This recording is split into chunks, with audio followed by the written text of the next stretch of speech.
Okay.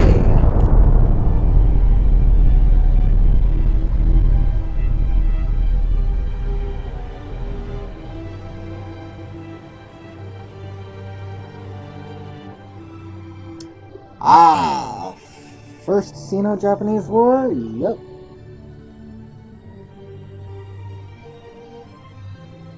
Yes, Romania, you can use those. Did I not? Okay, I did, thank God. I thought I didn't do this and that I wasn't building more.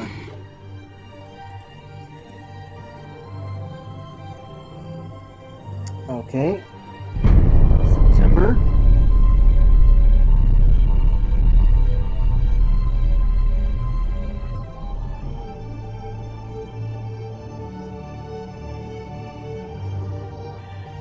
Structural steel. Yes, sir. You can have some Montgomery class ships. Go ahead. Improved structural steel.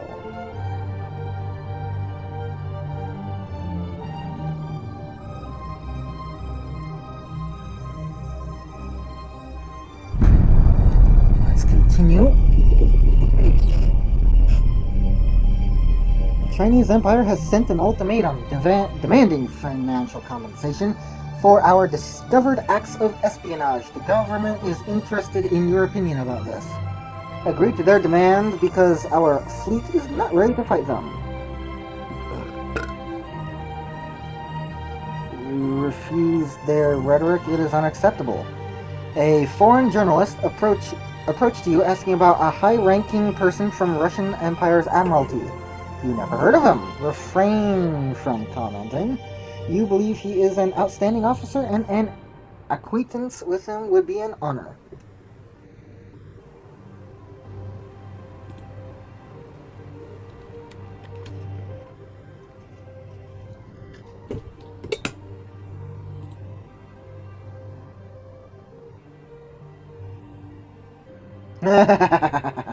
Columbia.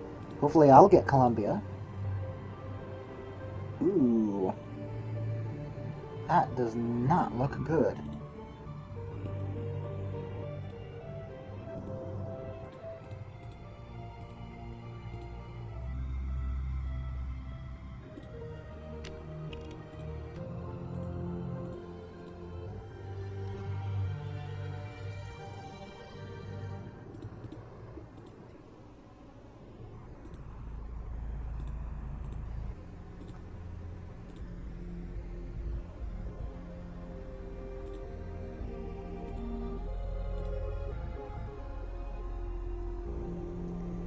How much is that? That's 1, 2, 3. 1, 2, 3, 4, 10 months? I suppose I better get frickin' 2.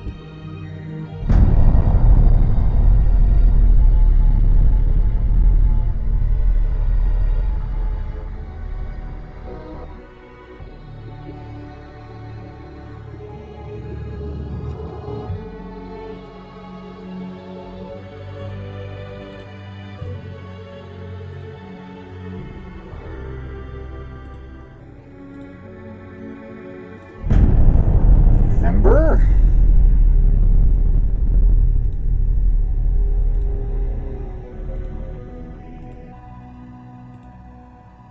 December?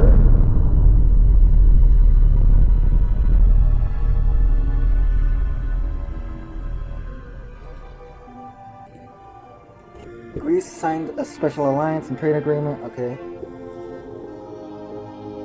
Yes, you can have more Christian class.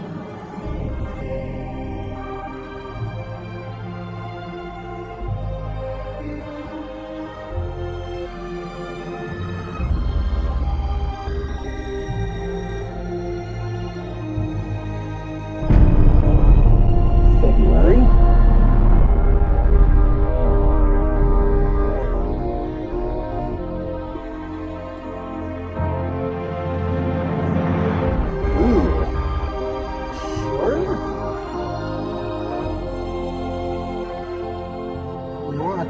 class battleship, or it won't stop you from ordering it, but really?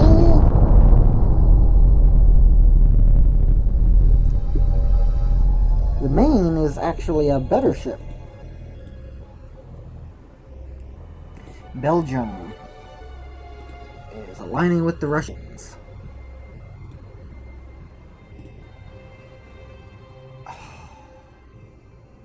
Ooh, Battleship 2.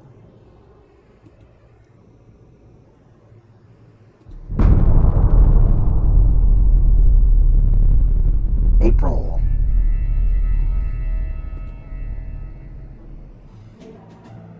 Hey, France, get out of my sphere of influence. Bastard.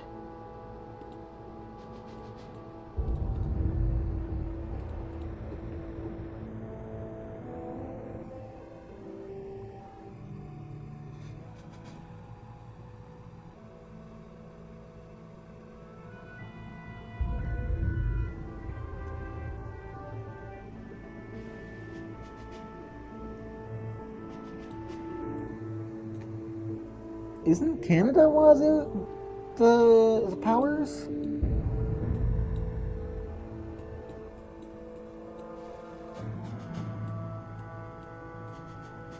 Canada is independent enough. I don't think I see anyone here with Canada.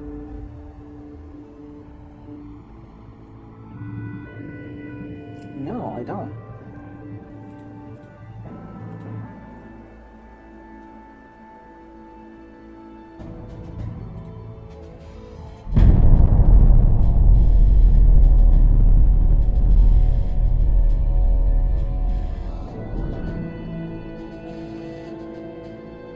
Canada, there we go.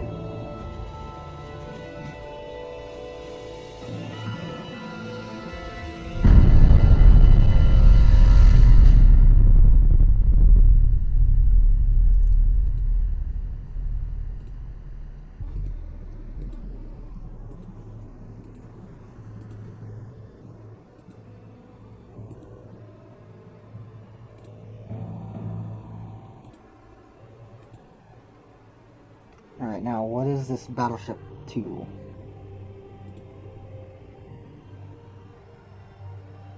Oh.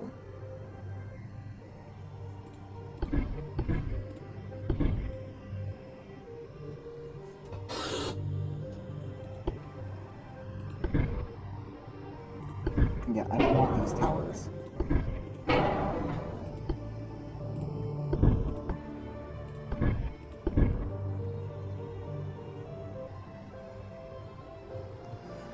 What the hell kind of bullshit is this?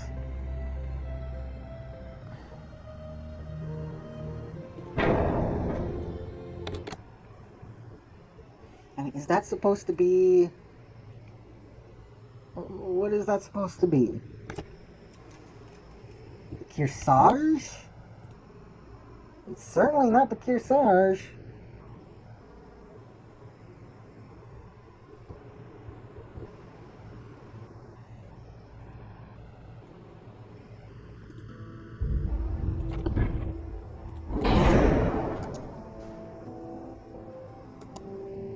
The entire damn thing looks like it's a fucking hangar deck.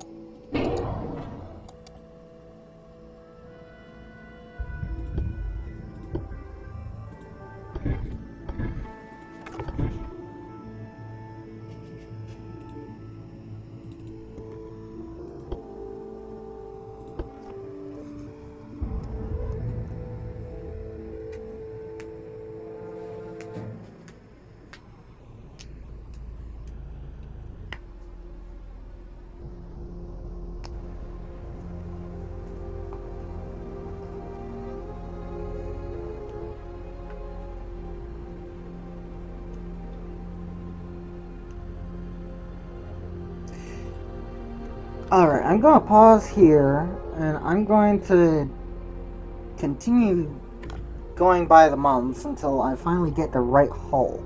It's like Experimental 2 or something. Experimental 2, am I right about that? No, it's like Experimental 3 or something.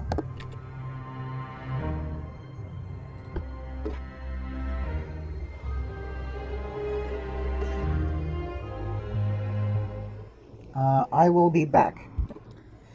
Okay, so little yeah, so this is the right page. Yep. I didn't realize this, but I was supposed to make the Columbia class cruiser all the way back in April of 1894. Well, just 1894. It is now 1895, midway through. Um,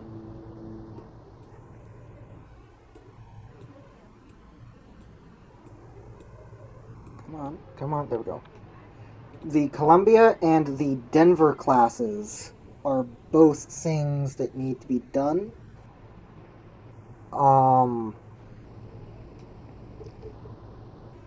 These guys commissioned in 1898, so they're good. St. Louis's 1902.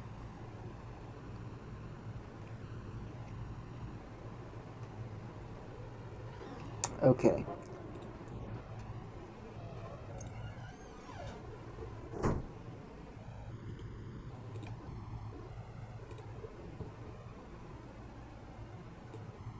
Okay.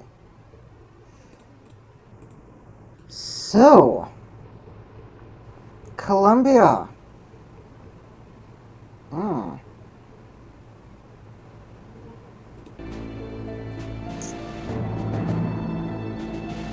Well, I suppose it is a CA.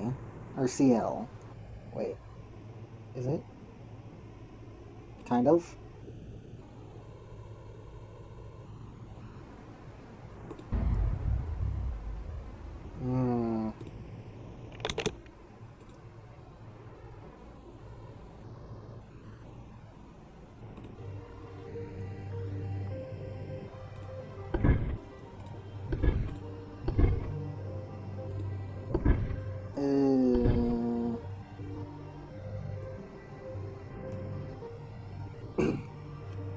You've got to be kidding me.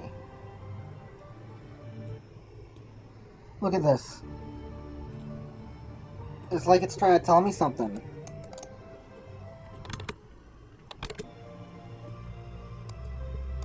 It's like it's not trying to say, yes, this is the Columbia. Use this hull.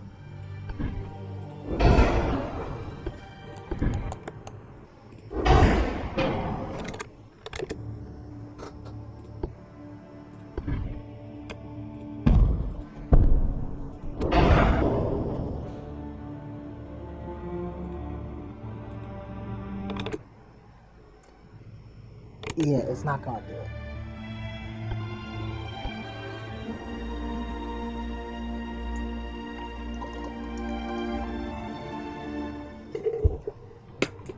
I think that's gonna have to come after the Indiana. And it's gonna be a CA. We've got the Harvey armor already lined up, ready. We're still trying to get hulls. I'm pretty sure you already know, but we got this one. But this is not the right one. This one, you can only use these things. There's another one of these hulls that looks exactly like it later. The tonnage is literally the only thing that is different. And aside from that, the towers are put on it. But that's gonna be a while from now. So, pausing it once again. Okay, so we are back. We've got the hull that we need. I just wanted to show you guys. Oh, it's not on the right window. There we go. Just wanted to show you guys this. So, these are what the Indiana class looked like. And as you can see, when it was first built, she only had one tower. This stuff, and unfortunately the Lego makes the clearest picture of this, but you can see that these are up on a raised portion, and these are as well. So that the previous hull type could work if it wasn't for this. This is USS Indiana sometime at the end of her life. It doesn't say the date. Unfortunately, does it? No. So I have no clue when that mast was given to her. But she is a flush deck, which is something to note. Because there are some hulls that we can't use because of that. And this is also her in 1921. As you can see, she's suffered a death blow after aerial bombing tests somewhere down in Florida. Eventually, she was given, I'm pretty sure it was her,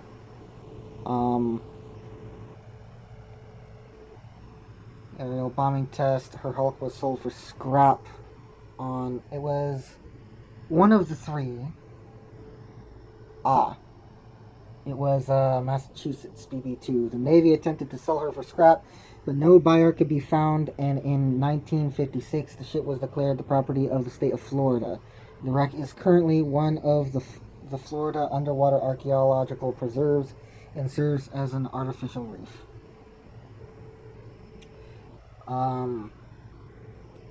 The Oregon, despite being dedicated as a museum ship in Portland, she ended up serving in World War II. Poor girl, and she was sold for scrap in Japan in March 15th, 1956. So, that is pretty much what happened to them. As you can see, their guns are completely removed. It's just turrets left. So, no idea when this happened. I would assume... Hold on. Cage mast. Masts.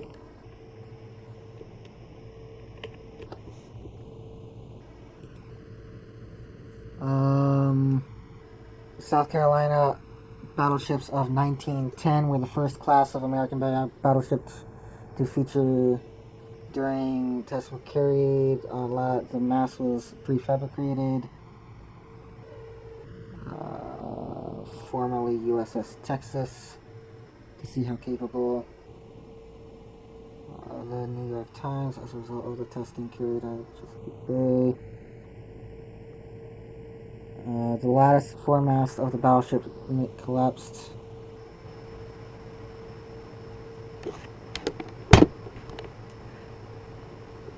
As a result of the firing tests carried out some months ago against a lattice mast that had been erected on the San Marcos, now lying on the mud in Chesapeake Bay, the Navy Department has decided to make the lattice basket mast the standard type for future warships.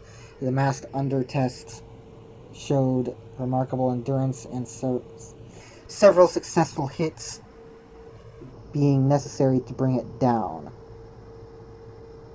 1912 gunnery tests. Alright. The lattice foremast of the battleship USS Michigan, South Carolina, collapsed in a severe storm. The heavy seas put excessive stress on the mast, and the weight of the fire control equipment caused the mast to fail at the narrowest point. The incident spurred an investigation by the Bureau of Construction and Repair, which found that the failure was likely because the mast had been lengthened.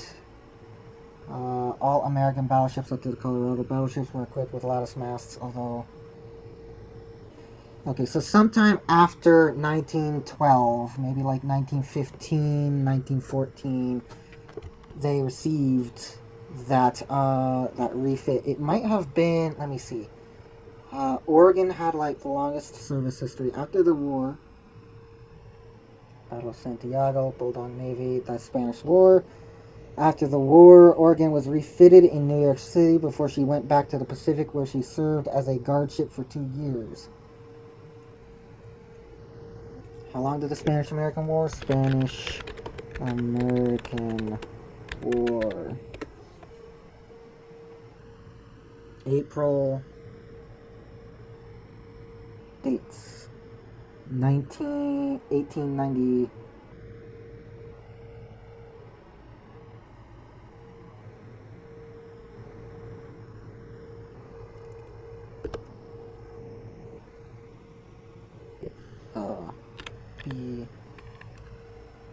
Begins.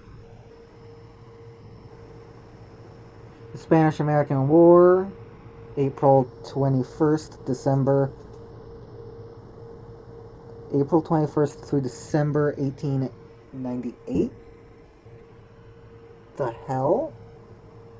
April, May, June, July, August, September, October, November, December. 7 months? That's all it took for us to defeat the Spanish?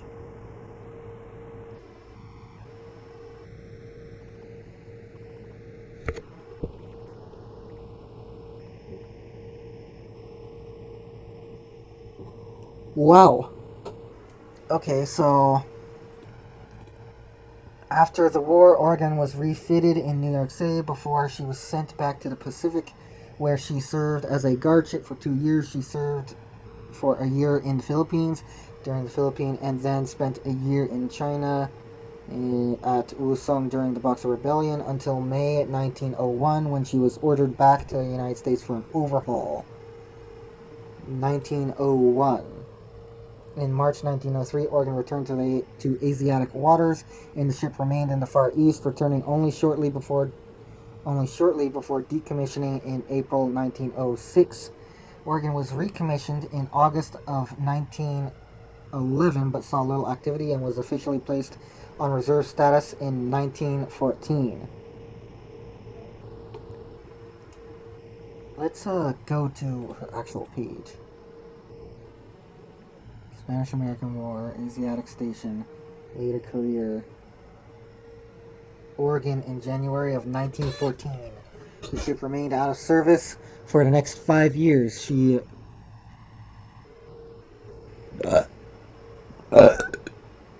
excuse me. Oregon was recommissioned, but she remained assigned to the reserve fleet until October, when she got underway for San Diego, California. Over the next 2 years, she cruised off the west coast but saw no events of note. She was placed in ordinary on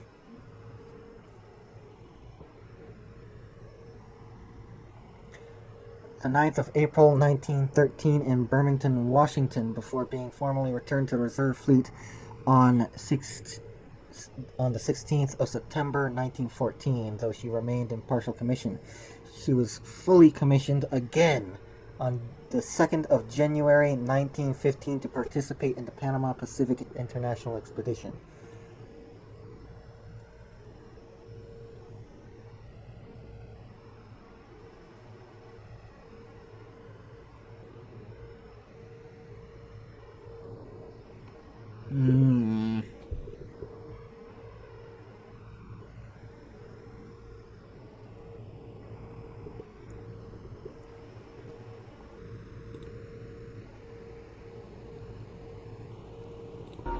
Well, that doesn't really help.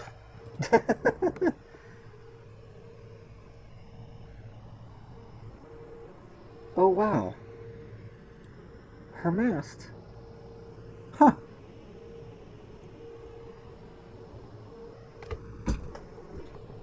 Yeah, that doesn't really help. It kind of just narrows down the date to 1912 to 1914. It says she went over an overhaul May of 1901, and she was refitted after the war. But afterwards, it says nothing about any sort of refits or cage masks or anything. So let's just make them. Now, something to take note of, actually, is this. That we're going by tons and not long tons or short tons. But because of the hull that we're using, we can only get down to 12 something. So, excuse me, God. That is something to take note of. Given that she only got half of the cage masts, it may be more prudent to use this hull this hull, and just use these stupid things. I'm not.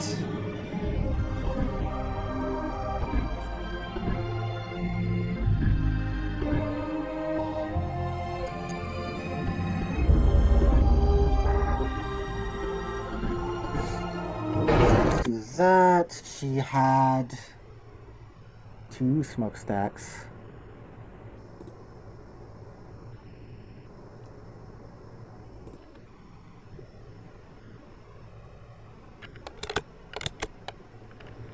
Let's see. That is what she looked like. And what caliber guns did she have?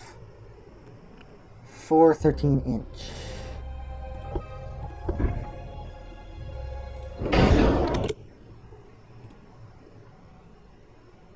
Okay.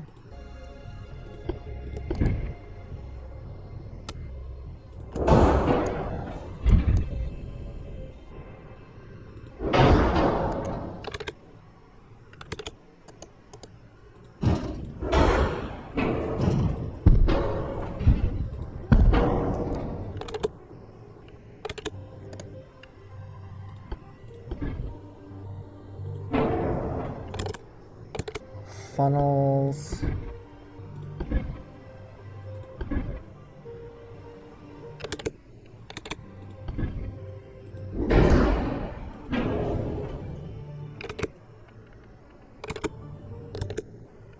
Okay.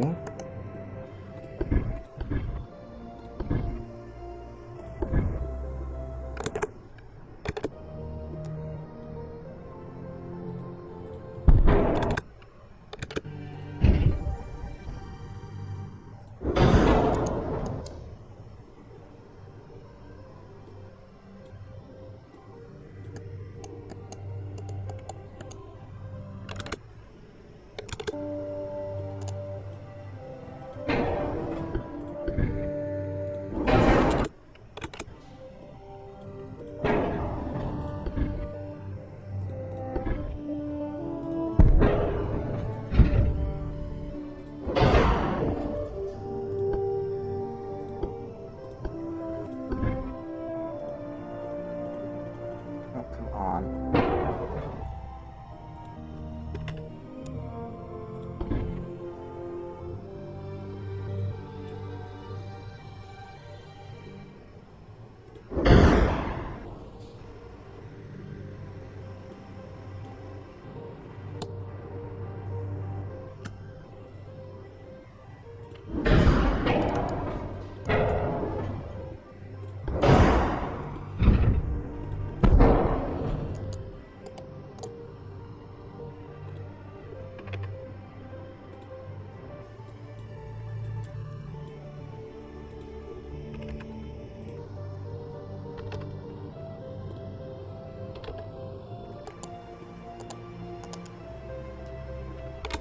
How fast did she go?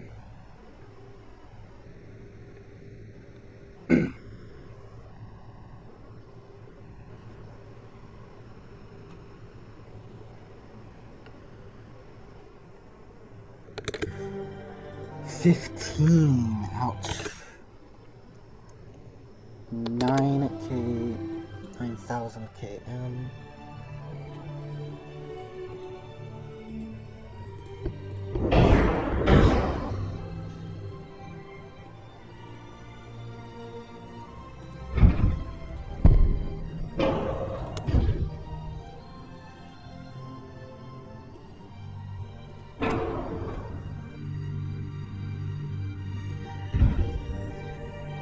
How does a change in elevation affect this?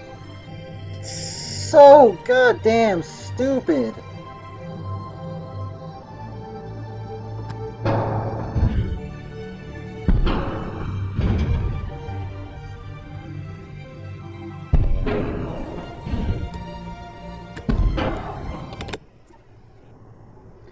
Okay, so I want to be paying attention to calibers here.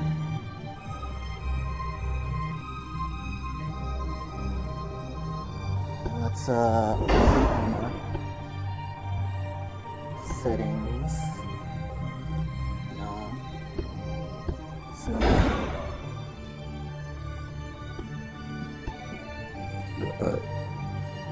53. Apply. Back. Close. Eventually these will be refitted to dual 8-inch guns, but for now they're not.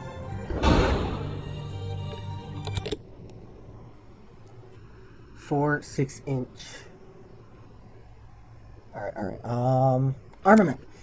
Given her limited displacement, the Indiana class had a formidable armament for the time.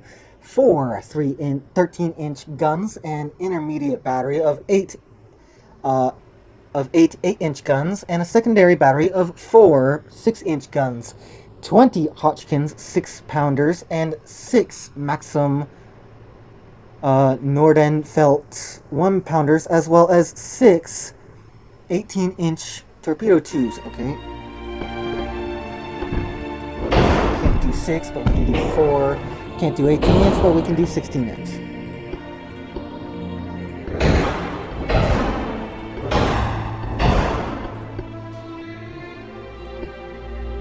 Uh, 9,000.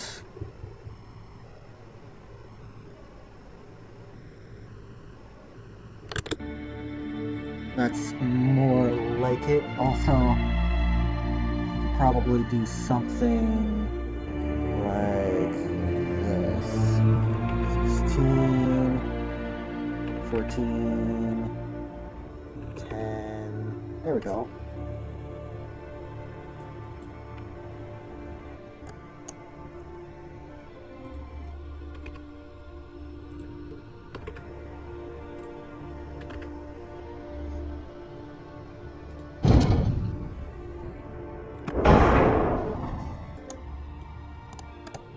Place this one a little bit forward.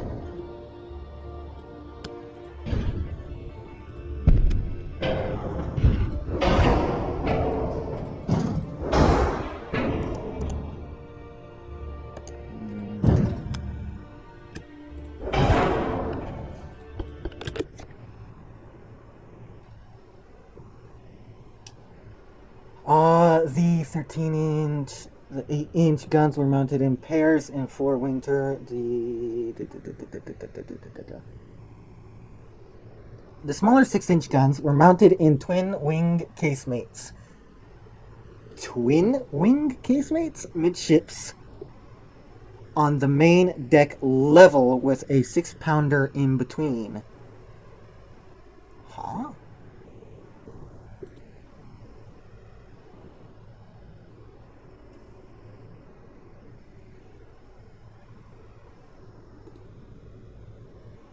Oh, I see. I get it. Okay.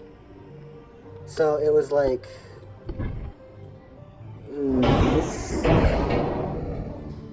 And when it says 6-pounder, it's talking about these. So how many did it have?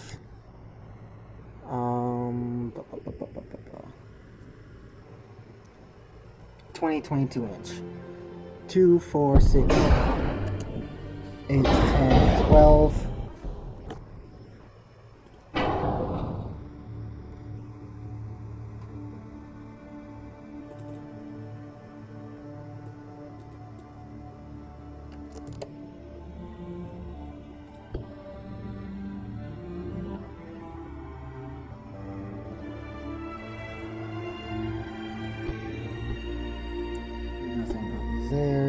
try these. 12, 13, 14, 15, 16, 17, 18.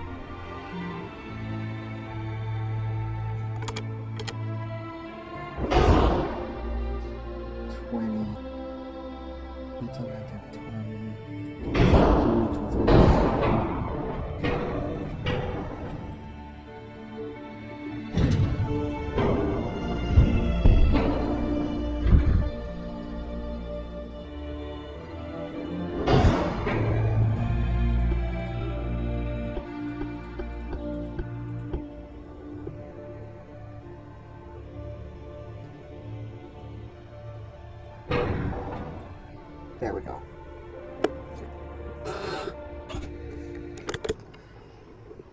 Then the 6.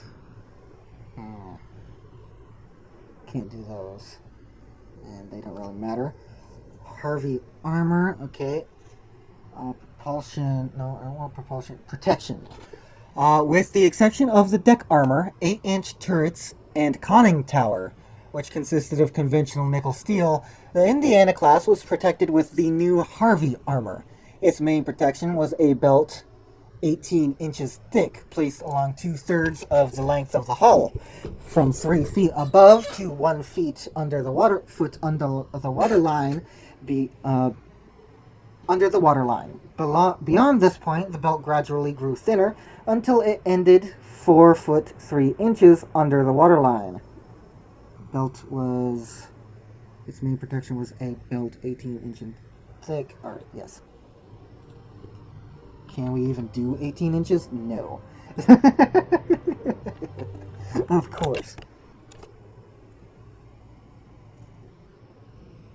Below the belt, the ship had no armor, only a double bottom. On both ends, the belt was connected to the barbettes of the main guns with 14-inch armored bulkheads. In the waterline sections outside this central citadel, compartments were filled with compressed cellulose, intended to self-seal when damaged. Between the deck and the main belt, 5-inch hull armor was used. The deck The deck armor was thick inside the citadel and 3 inches outside it. Okay. 3 inches outside it.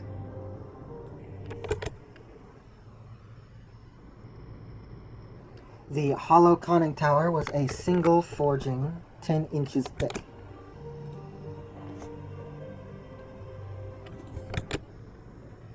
The 13-inch gun battery had 15 inches of vertical turret plating and 17-inch thick barbettes.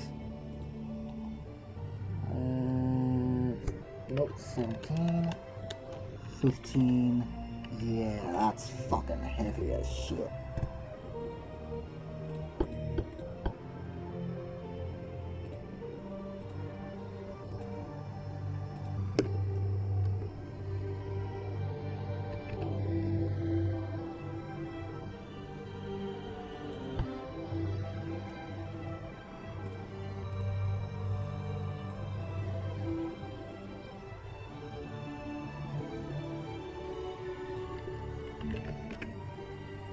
$16, $15. Okay. You've got to be kidding me. Oh my god, I can have that shit?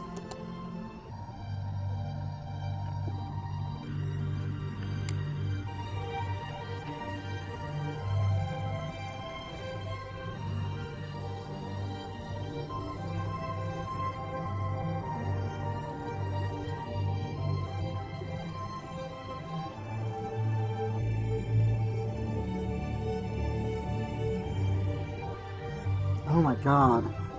And she's going to be protected from anything above 2,500 meters away. Wow. Wait.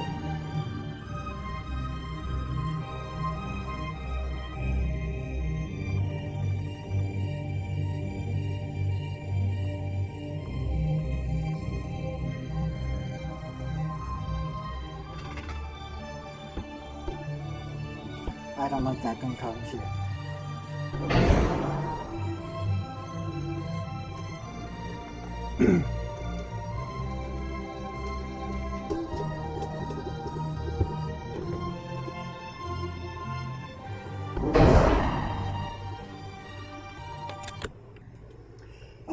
Let's see.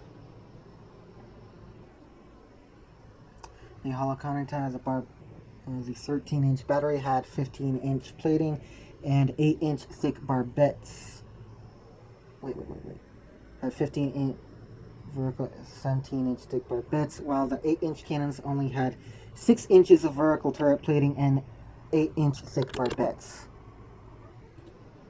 8-inch thick barbettes, 6 inches of vertical plating. The casemates protecting the 6-inch guns were 5 inches thick.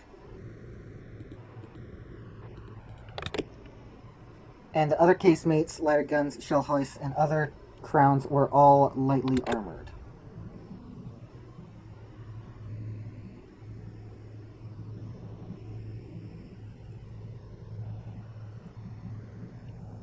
Meaning like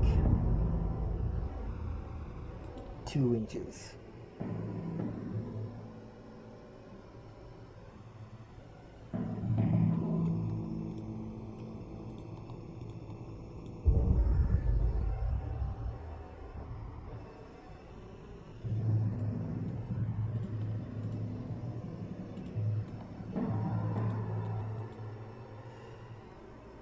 Deck. Oh, caliber. These were like 35s, right? Yes, 35s, and these are 39s, so 8?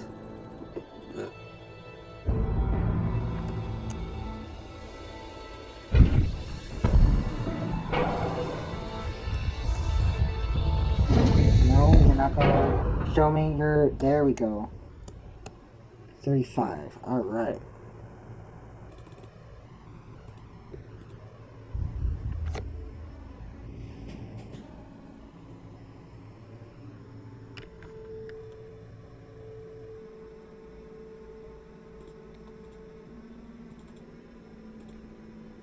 Inch, and then deck 3 inches is good, but can I have that everywhere? I don't think so. No. So 1 inch seems fine.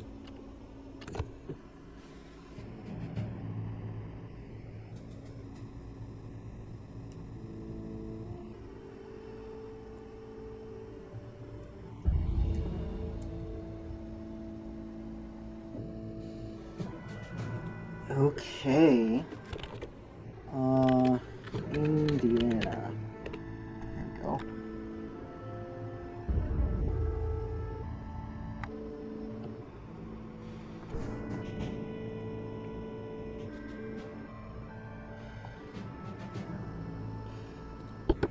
Okay.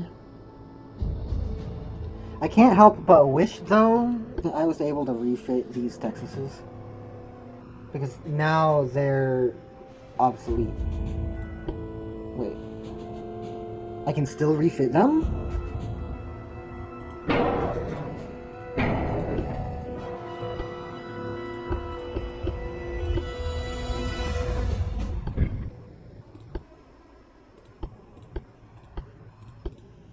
Come on.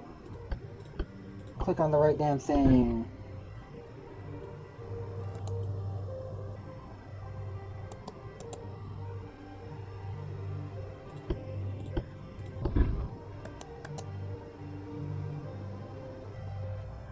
Yeah, the damn turret was made just too fucking big.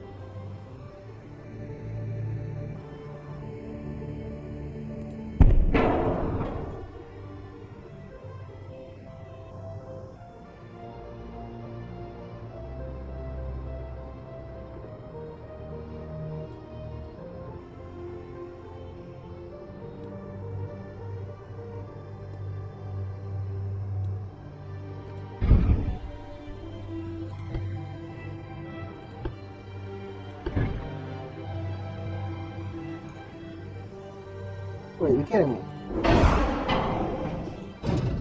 You're able to fire through the hull? Why didn't you say so beforehand?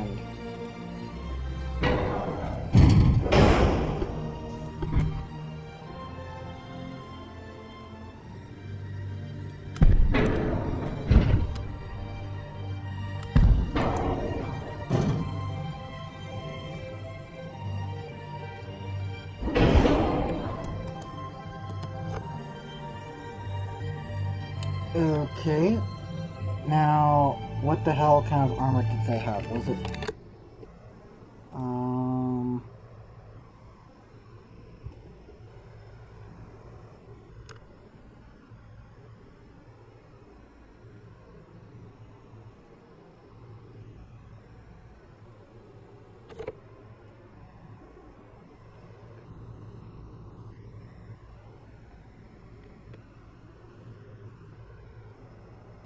Okay. 12-inch thick, 10-inch barbettes with 1-inch tops. So they've got a rangefinder on them.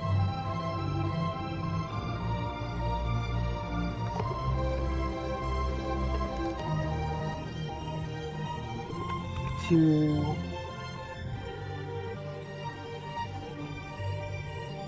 3, 4, 5, 6, 7, 8.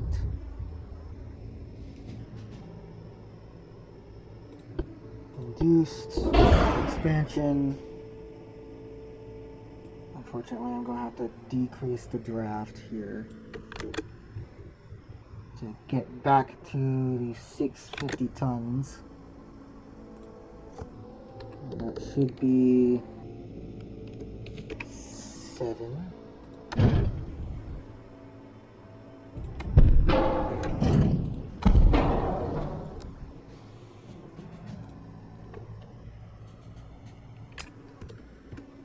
There we go.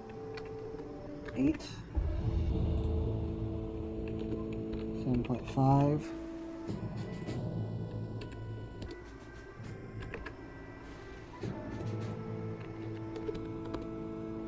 6.5. Nope.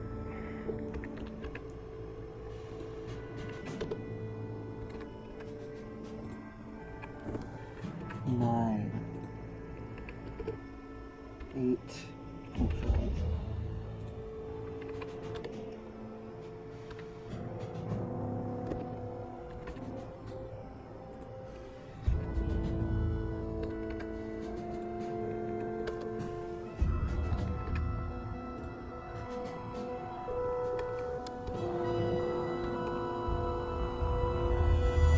.7, there we go. Induced, yep. Range, 2 triple expansion engines. What was the range of the main? 67. Okay. Armor.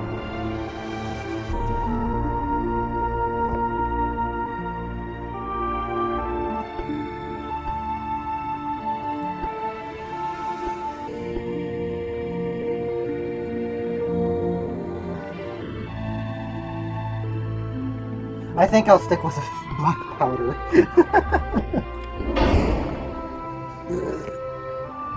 Excuse me.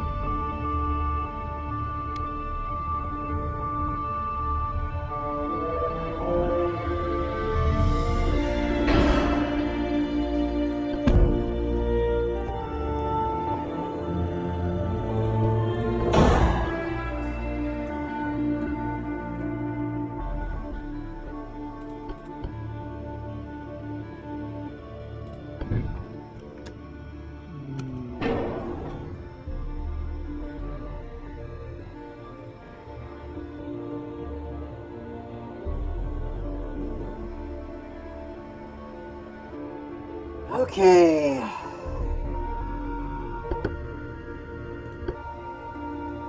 Am I actually able to refit that?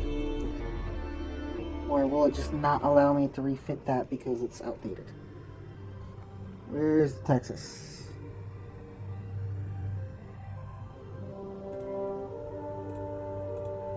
Take that off. I can! Amazing! Yes! Okay. I didn't think I'd be able to do that. Probably not gonna be able to sell it though, but that's fine. I don't want to sell it. Museum ship.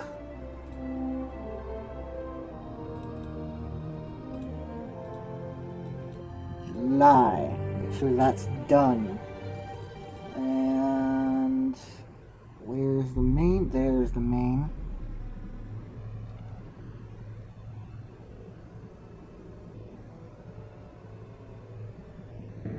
View.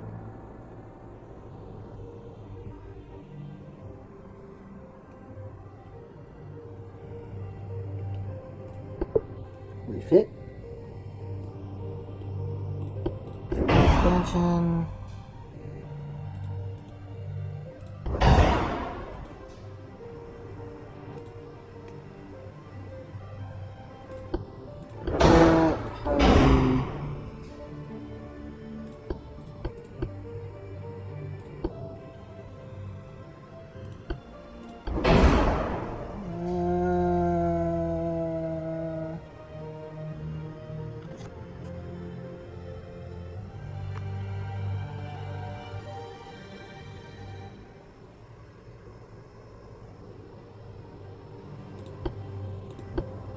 Yeah, I'm gonna try my best to avoid those things.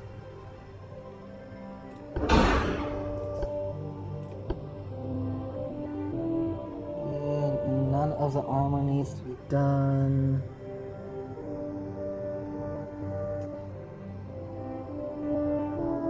Okay then. Weird. Weird. It's not an entirely full refit. I mean, I'm not adding anything. I'm just giving it better armor. Refit. Seed.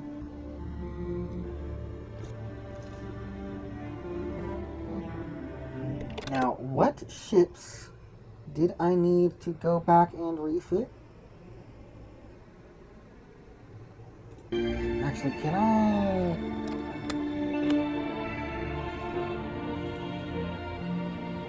Can't.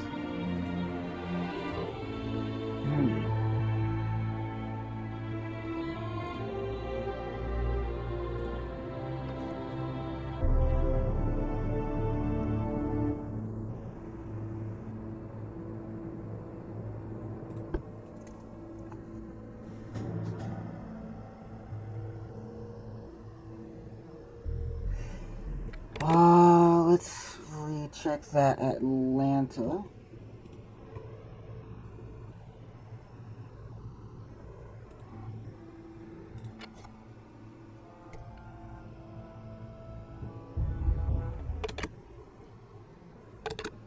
Okay. This armored cruiser is obsolete. Okay. Let's see. Speed of 16.3 knots. Yep. Propulsion. Compound engine. Armament. Says basically nothing about armor. Excuse me. So Atlanta seems good. What about the Chicago?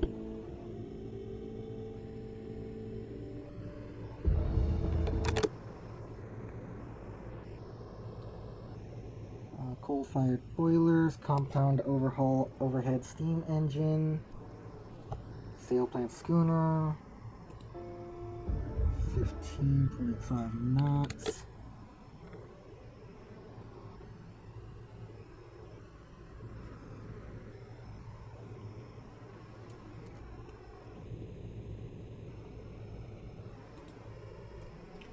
Okay. What about the 1, 2, 3, 4, 5? 1, 2, 3, 4. Okay. That doesn't need shit.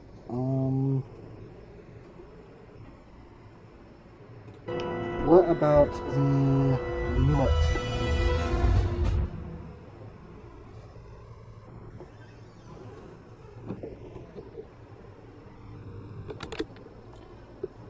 Triple expansion engines, 18 knots. I didn't give it triple expansion engines, okay.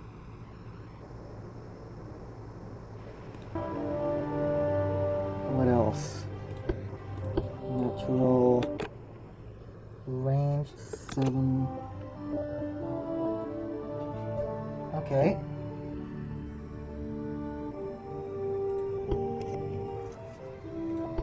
Expansion.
Okay, that's the Newark.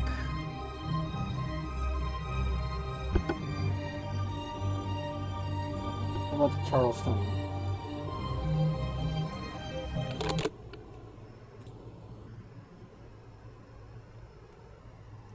Compound engines, 19 knots.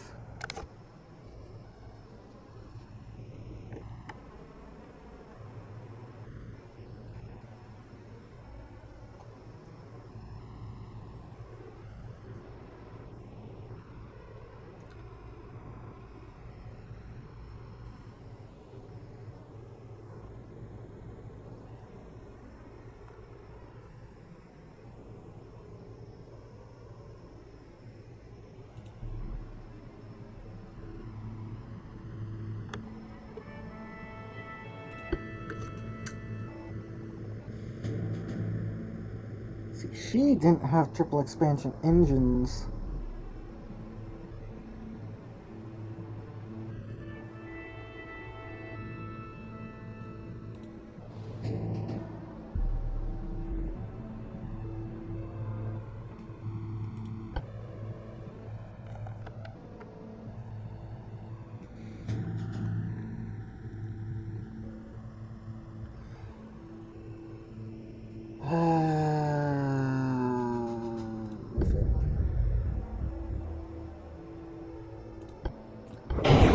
At least needs a coincidence rangefinder.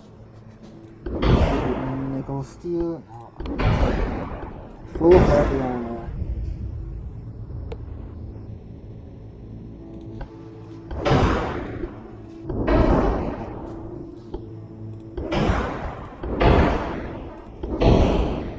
Induce the boilers at the very least.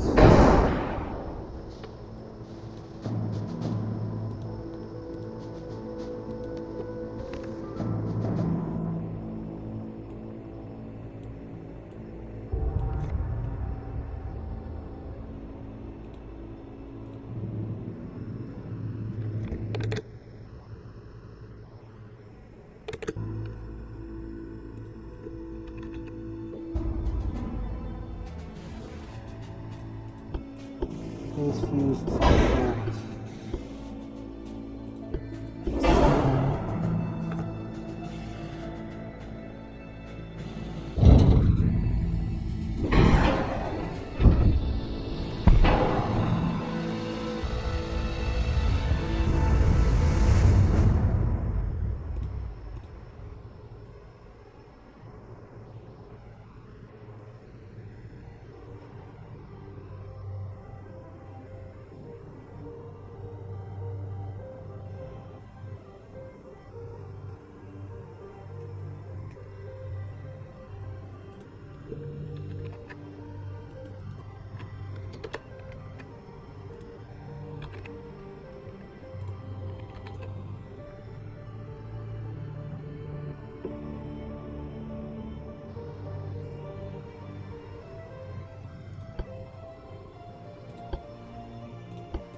Okay. That's fine. Newark, Baltimore.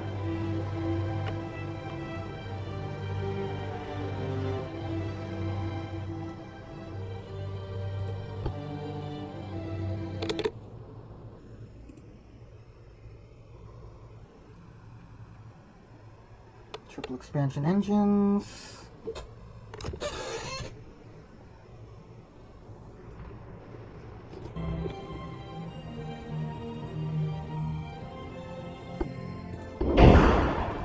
RV.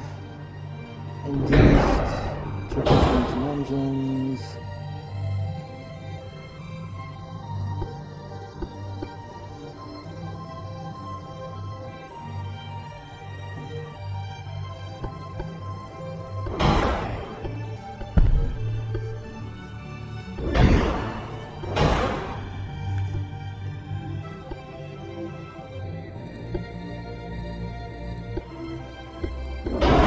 Continue to not have our ships explode. Or try to anyway. Main belt. Was that because of HE?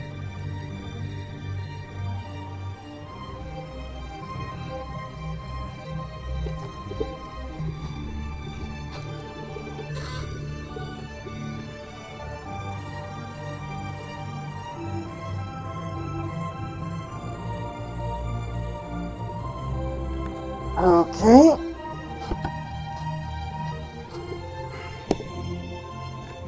Philadelphia.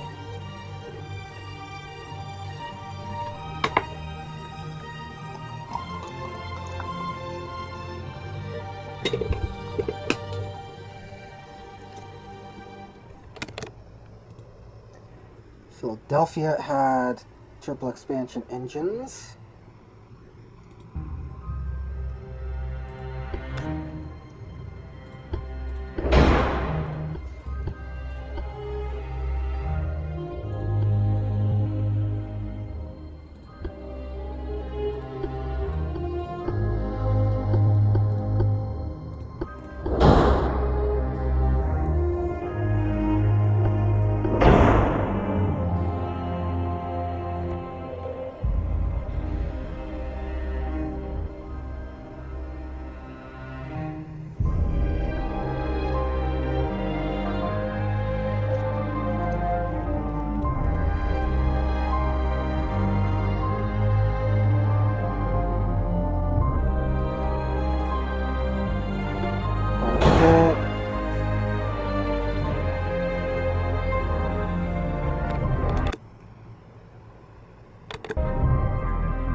Okay.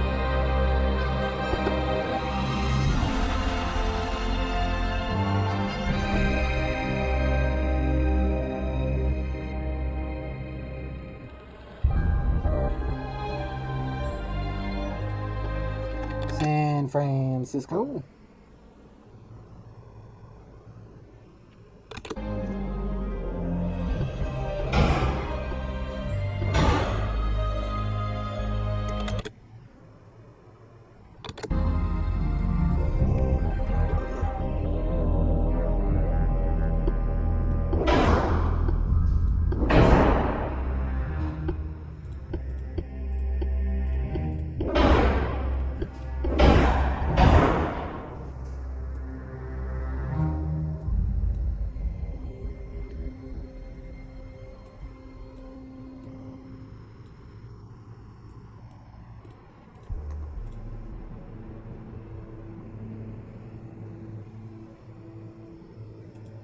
More fuel, I guess.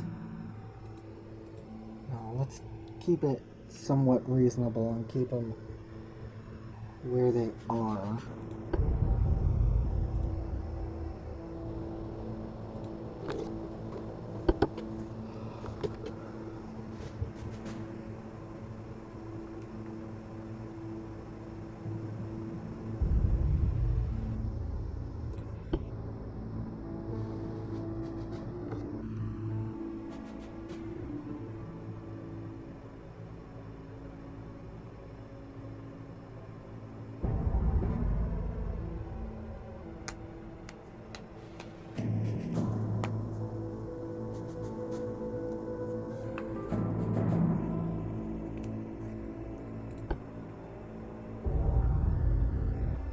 Armored Cruiser 2 is obsolete. What? What do I have now then? Armored Cruiser 4, Armored Cruiser 3. Oh, so I have those other two, but I don't have... I have this, but I don't have those other two? Oh my god. It just randomly selects those as well.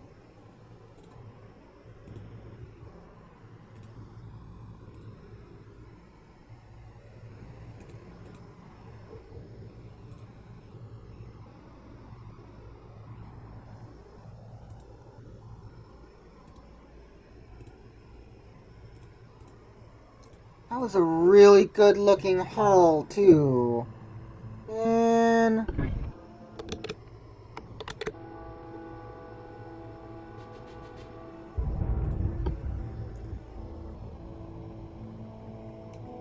I was planning on making so many more ships out of this hull.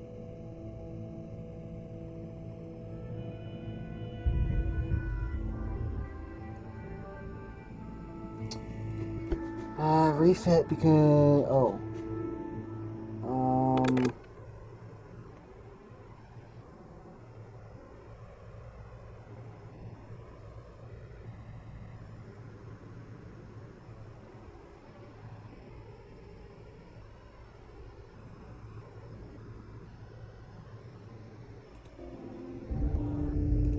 well, it needs to do expansion. It's already induced. I'll give it torpedo protection. Enhanced. Base fuse. Punch down.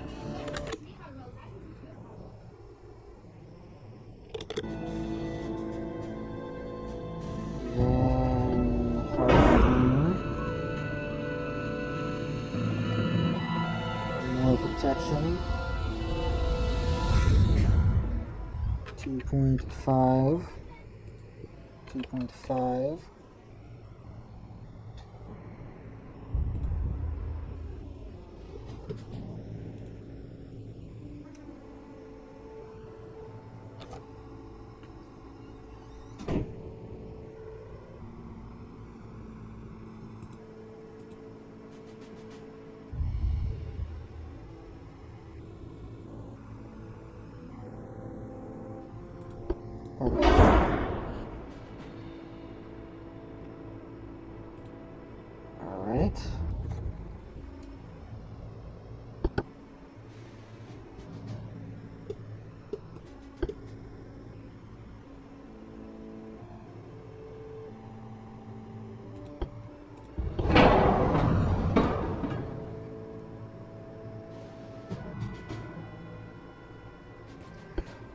Olympia was the one that needed it?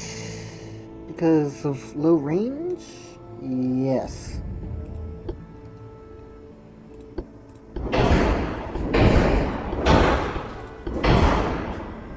Excuse me.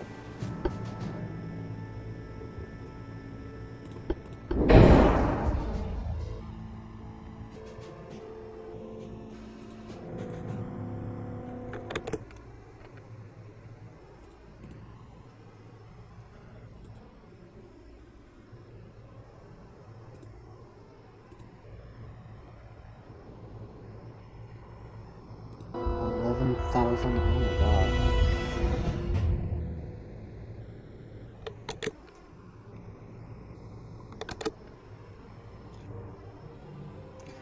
Why?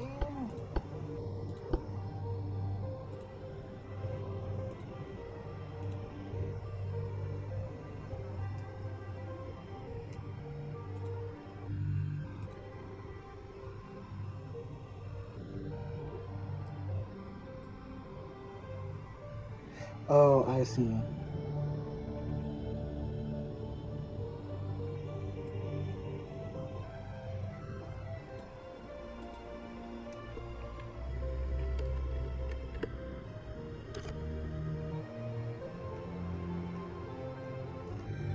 Couldn't really get it any lower.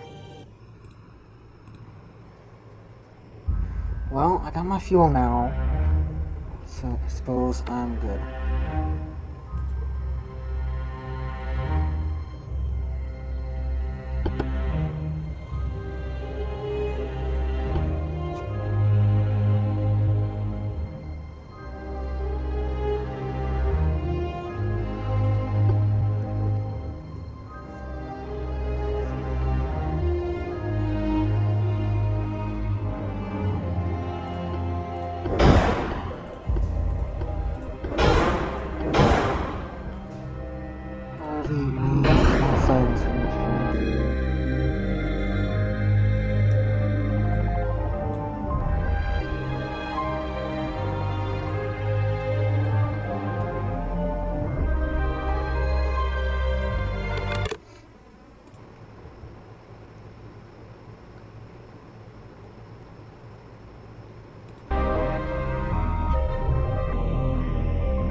Montgomery?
Then Indiana.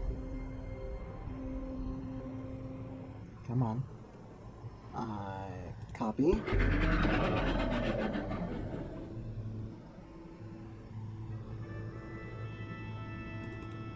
Rename Indiana.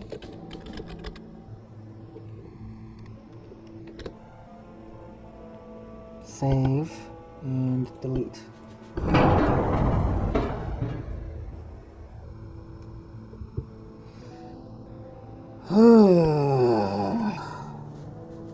3 Indianas.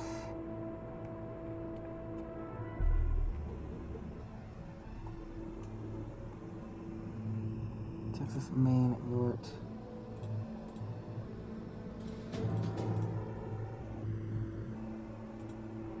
Charleston.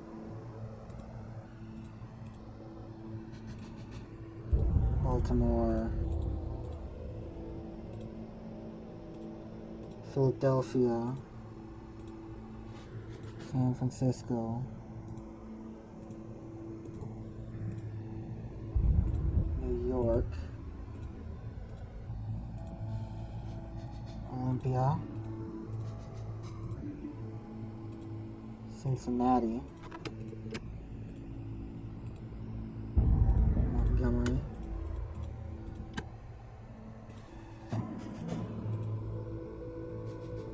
and I suppose I seem to be at my limit. No, I just didn't select them right, okay. Then, Indiana, build ship, build 3. These have how much range? View.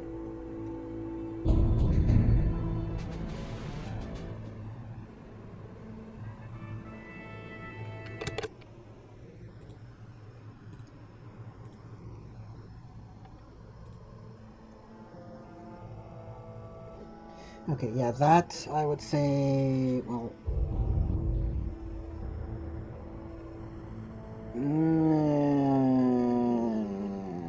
okay.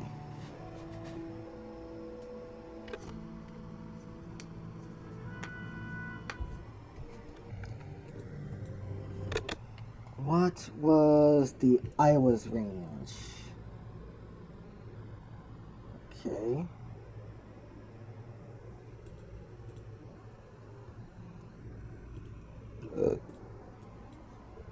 Kearsarge.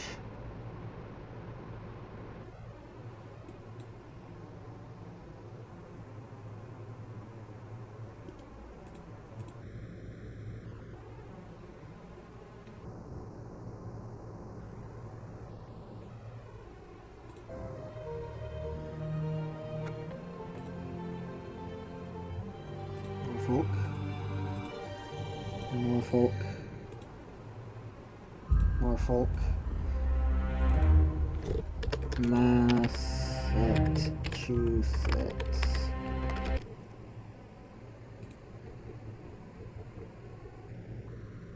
Massachusetts.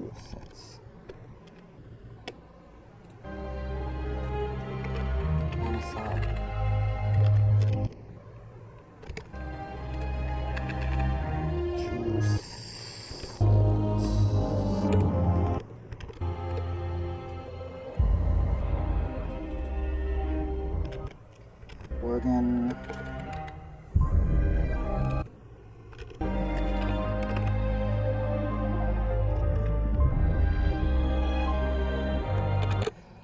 And the, okay, so that's the Indiana's done.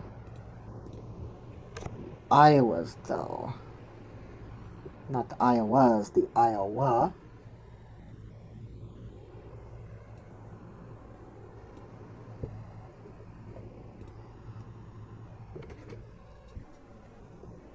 She was commissioned, what, next year? Yep, okay, then I need to start building it.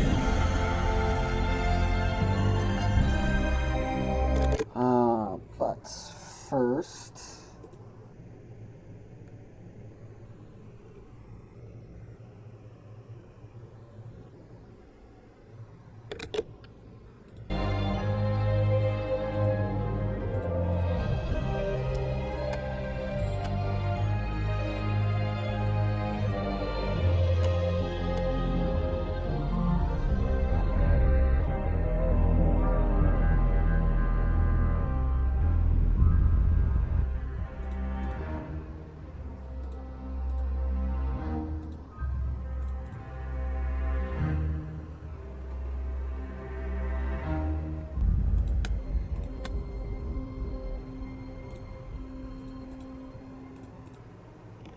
First, I do need to go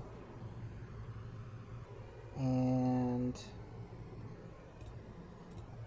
Brooklyn this year.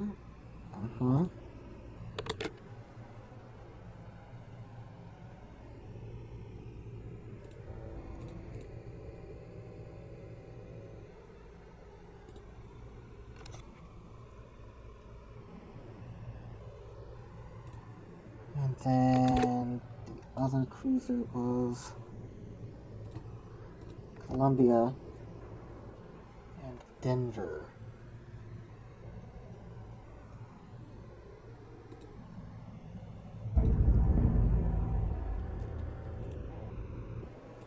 So let's get those in.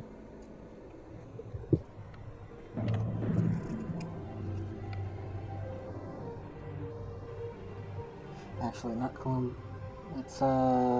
Let's do this one.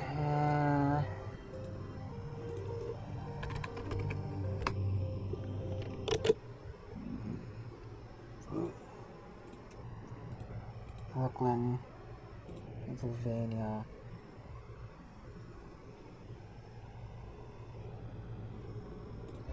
"20 knots with a range, no range." Okay then. Triple expansion, double-ended boilers.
Huh.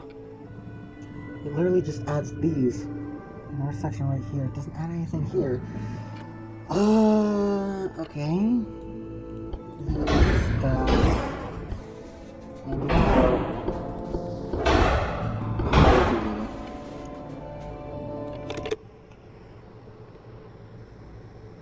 armament.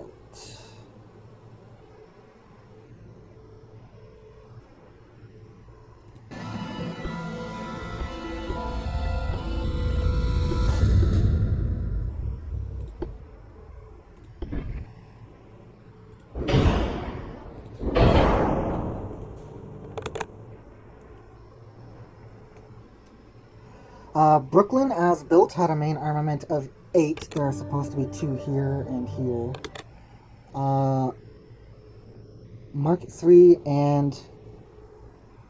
or 4 breech-loading rifles and 4 twin Mark 8 turrets in losange arrangement. The forward and starboard side turrets were electric-powered, while the other 2 turrets were steam-powered. This was to test which system was better, and as a result, the Navy adopted electric power for future turret designs. Secondary armament was 12 5-inch 40 caliber rapid-fire guns and sponsons along the sides. 12. 1, 2, 3, 4, 5, 6. That's 12.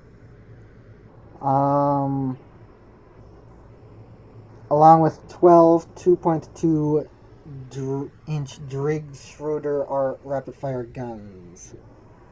Saluting guns and 5 8-inch torpedo tubes. Some additional weapons on wheeled carriages were carried for landing parties. 5. 1, 2, 3, 4, 5.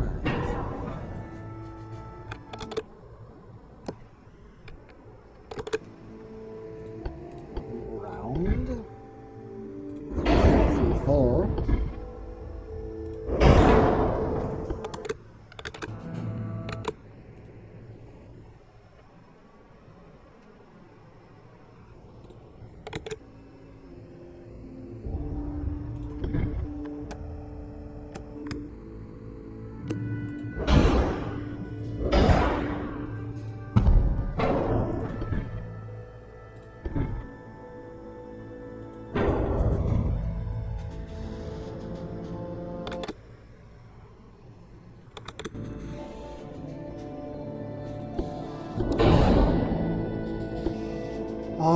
Stage ratio increased. More pen, less pen.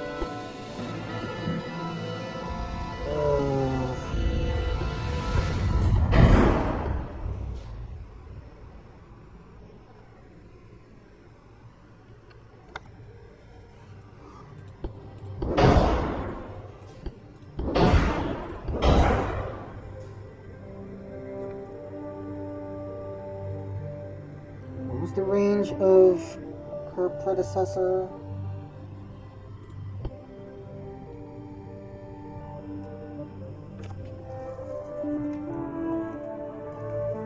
Jesus Christ.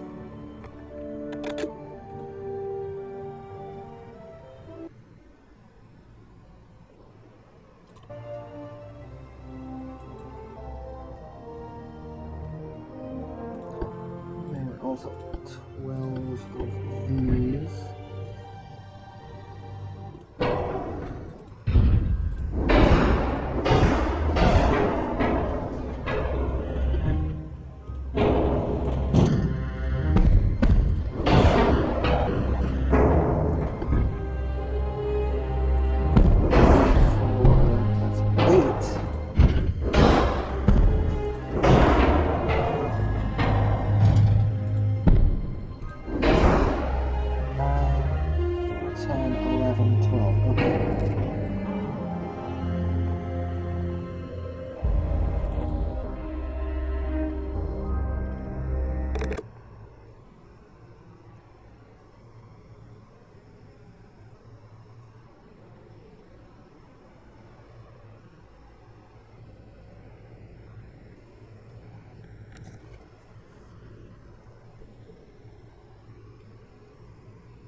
Armor. Is that... Alright, armor. New York. Oh, whoops. No, not New York. Brooklyn. I need Brooklyn.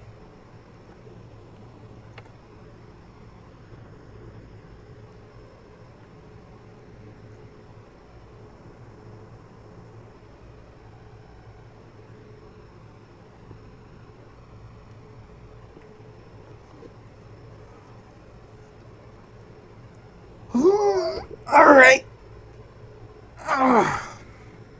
Brooklyn had significantly less protection than New York to allow for increased armament. The belt was 3 inches thick. Yikes. And 8 feet 8 inches deep, of which 5 feet was below the waterline. It protected only the machinery spaces. The armored deck was 6 inches thick on its sloped sides and 3 inches in the flat middle amidships.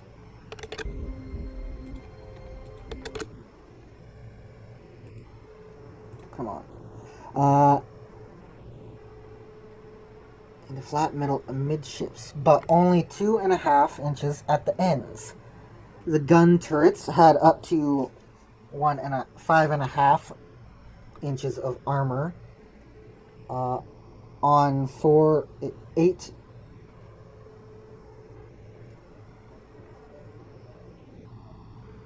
8 through 4 inch barbettes with on 8 through 4 inch barbettes. So 5.5 8 inch barbette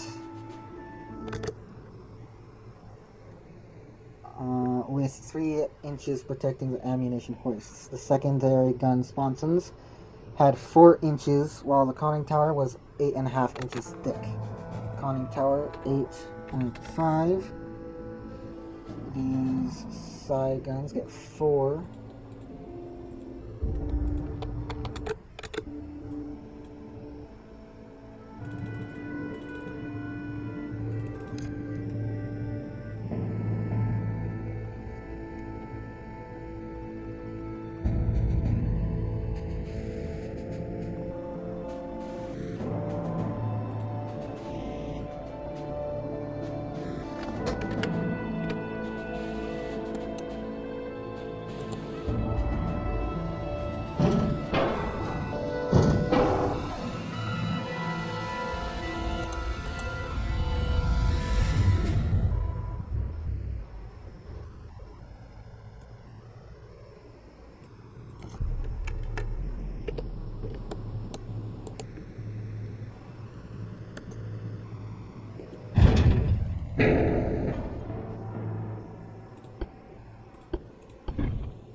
Wow. Still so much room.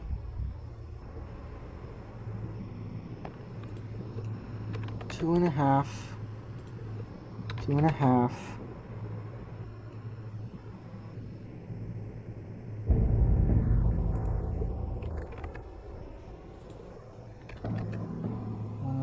One and a half. One and a half.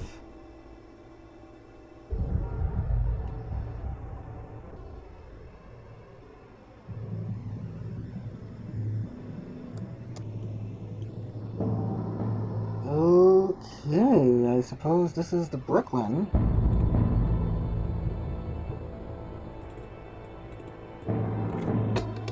Brooklyn.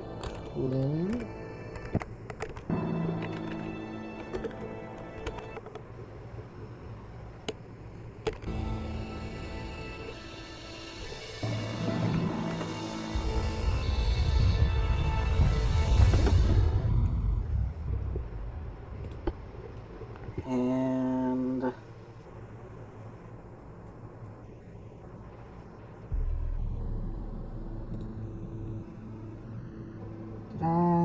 right.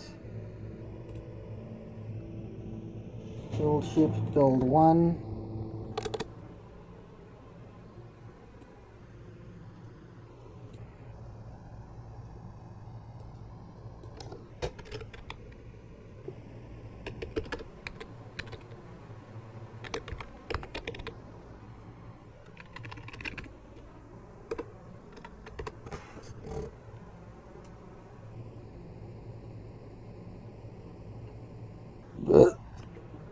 Excuse me. Columbia.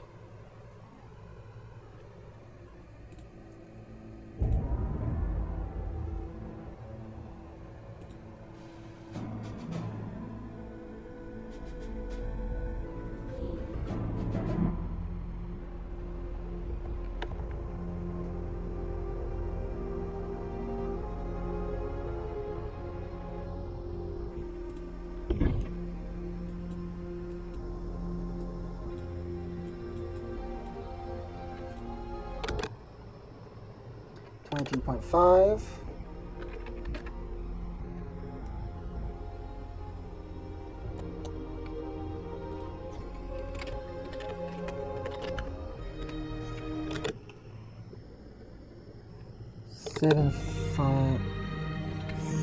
$7,500. Oh.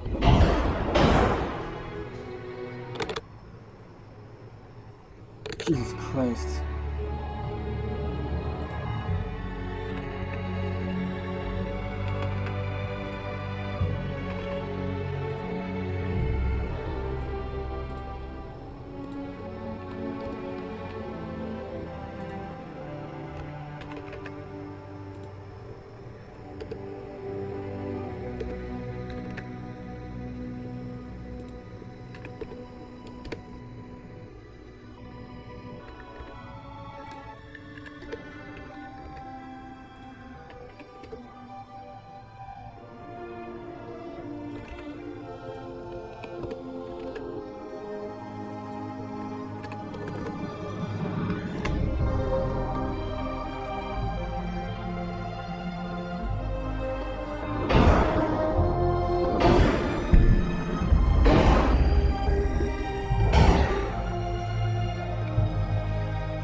Okay, so 1 8-inch 40 caliber Mark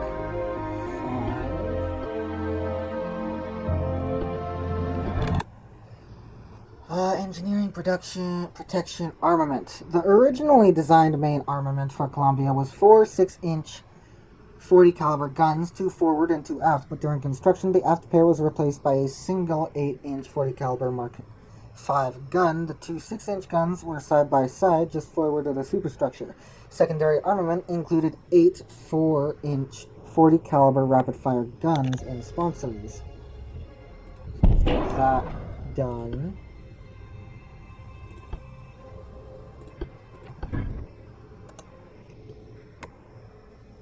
There we go. go.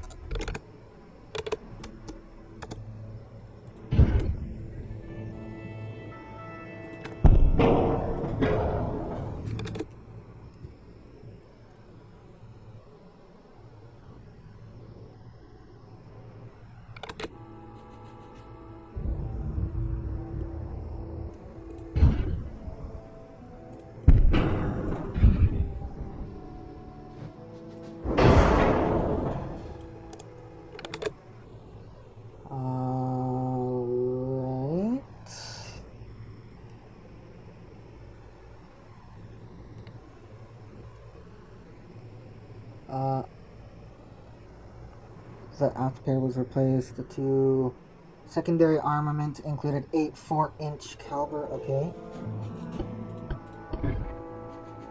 1, 2, 3, 4. In the hull, 12, 2.2. Right. Artillery piece wheel. The 4 torpedo tubes. 14-inch on Columbia and 18-inch on Minneapolis, okay?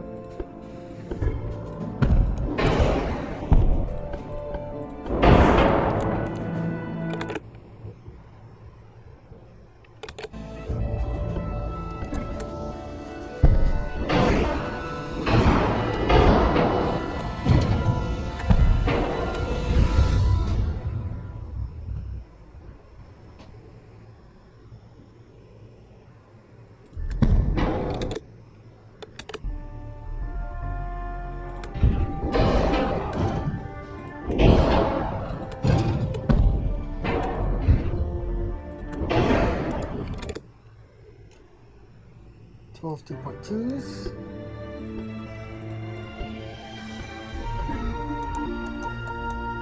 I can't put them here, but I can put them there. That seems insane to me. 3, 4, 5, 4.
Okay.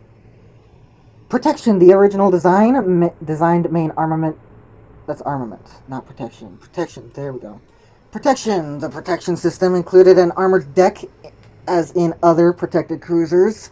4 inches on the slope sides, and 2.5 inches in the flat middle. 2.5 in the flat middle. The gun shields were 4 inches, as were the sponsons for the 4 inches, 4-inch guns. Jesus Christ. 4 inches. The shields were 4 inches. The conning tower was 5 inches.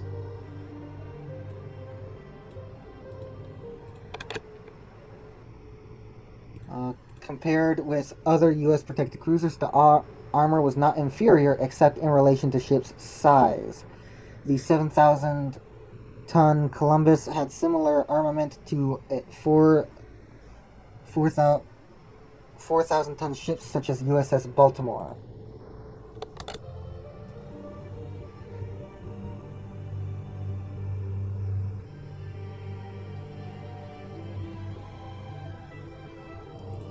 So then, what did I put on Baltimore?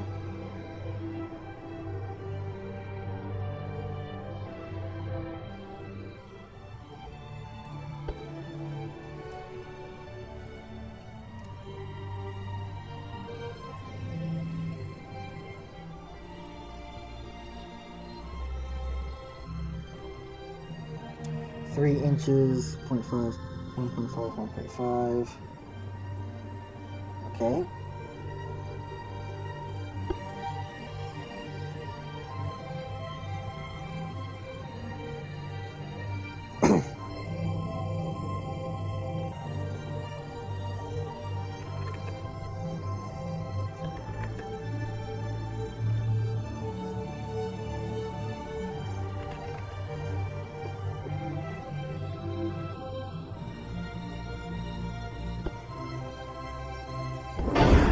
Penetration, low penetration, heavy, advanced.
Alright, that's the Columbia's done.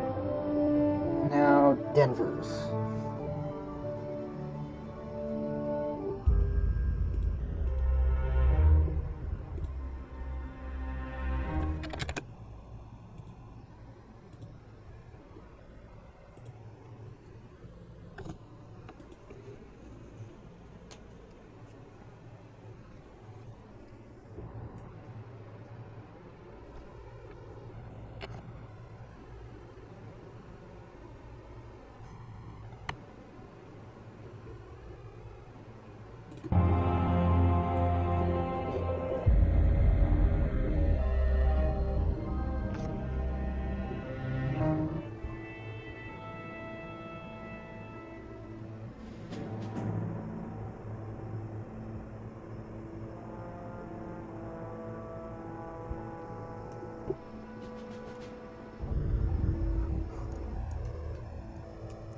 Alright, Denver's 3250 tons.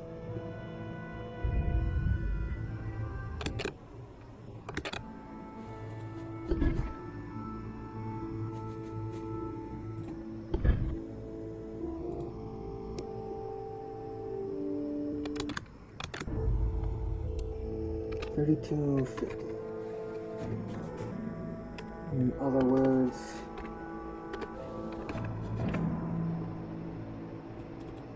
no, this is not the Portsmouth. This is the Denver. Denver. Not Denver. Denver.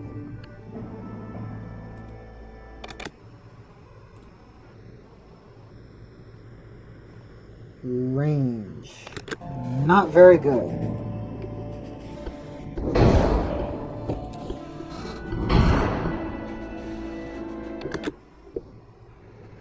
Ten 5-inch.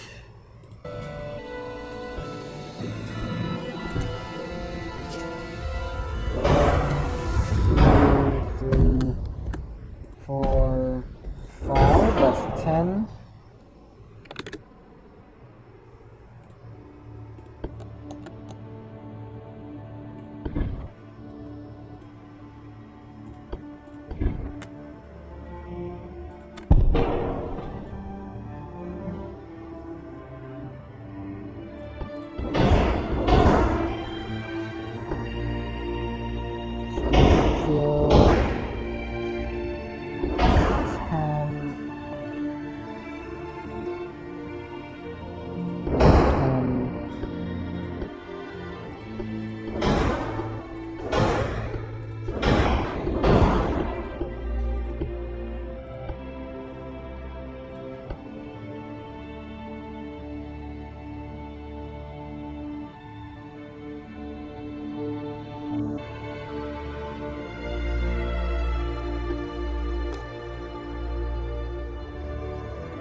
God damn it.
Please tell me that that is not enormously fucked up. Okay, cool.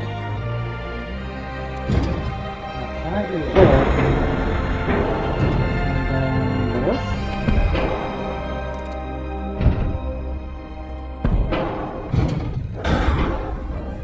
Yes, I can.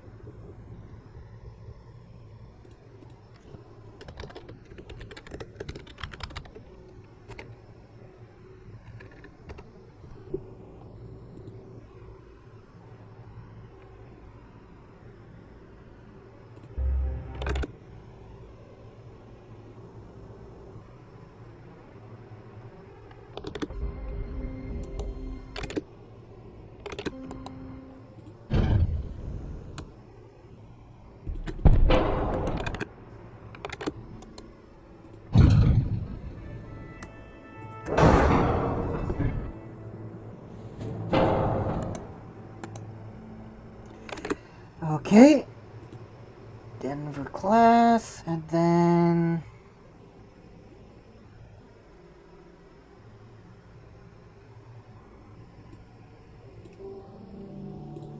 these.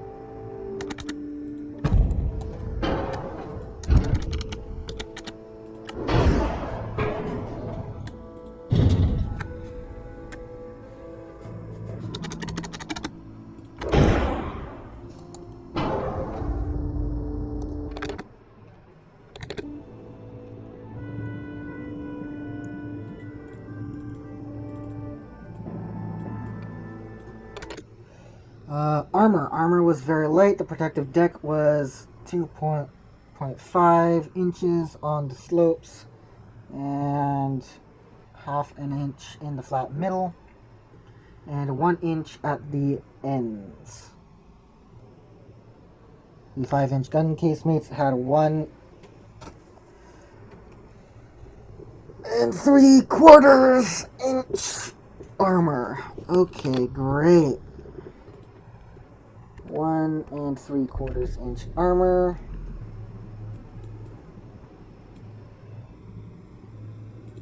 Main deck had 8 inches. No, 1 inch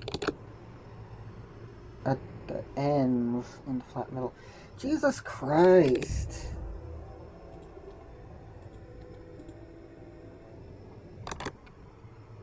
Doesn't even give me the conning tower.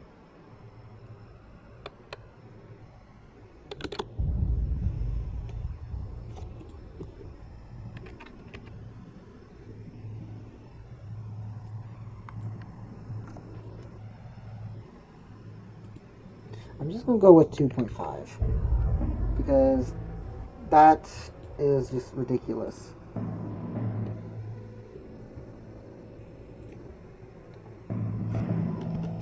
Two, 1.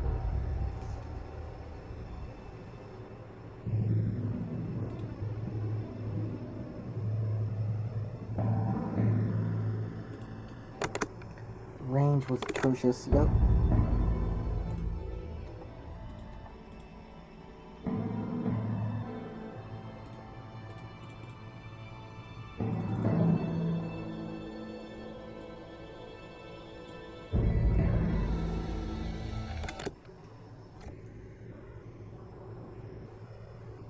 Speed 16.4 knots.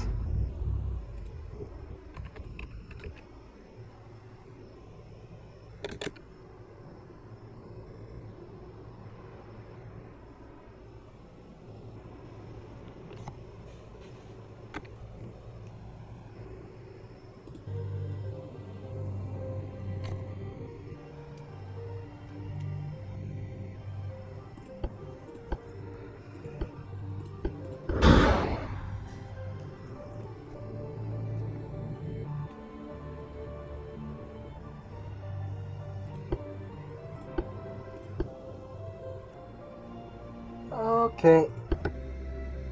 That's good enough for me.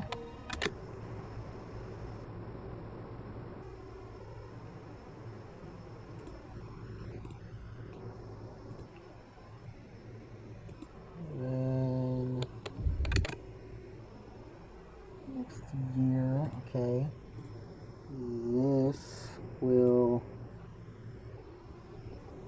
be wow.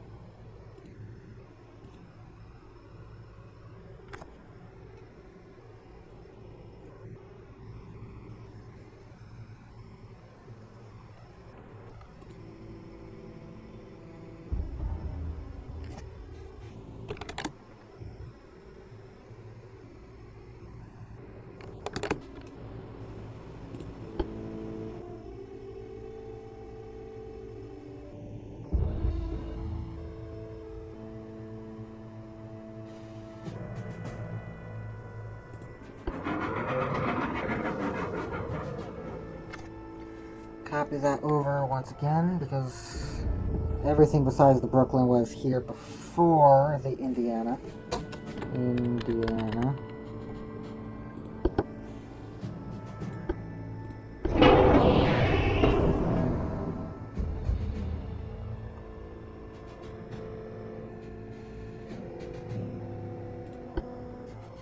Now,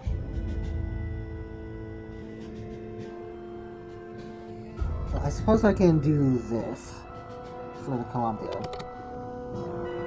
Columbia? No, the Brooklyn.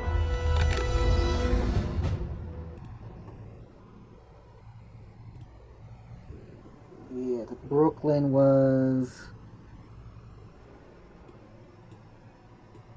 December of this year, while the Illinois or Indiana was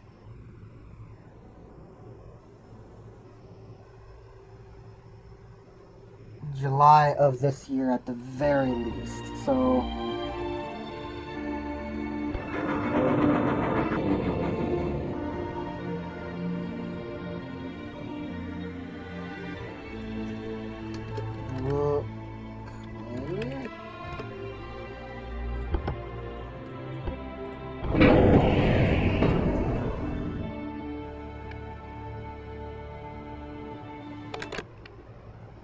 and then after that is the New Orleans.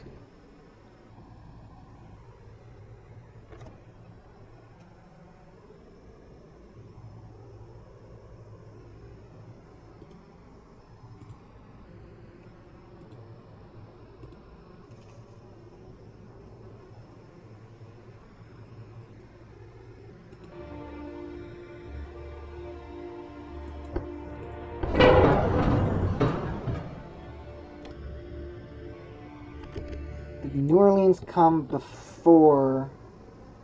The New Orleans class was that before commissioned the Iowa, commissioned 1898 and 1900.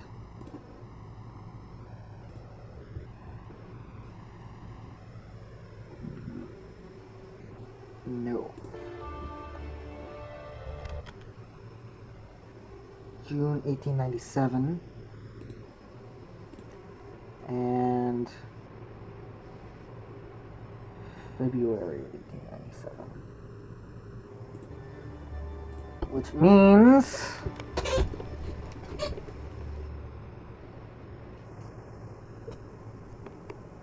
Which means this.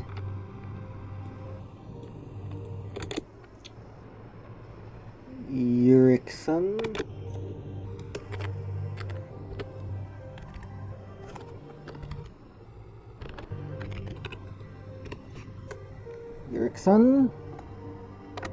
And 24. Range? No, nada. 120 long tons. 4 1-pounder, 3 1.5-inch guns, 3 8-inch torpedo tubes. So first of all, let's get this one out of the way. And these.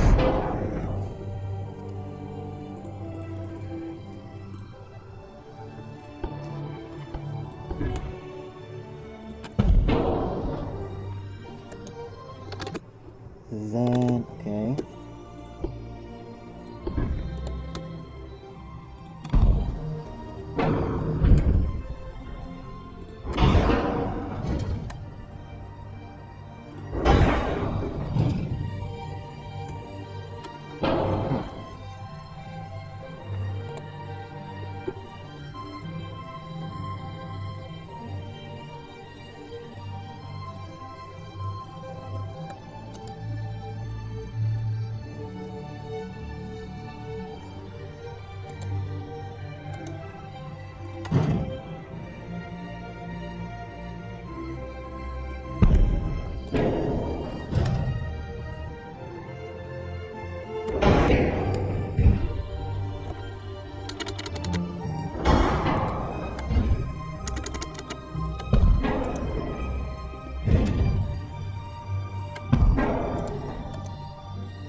Alright, now, finally, new design, right here. The Iowa, commissioned June 1897. This one.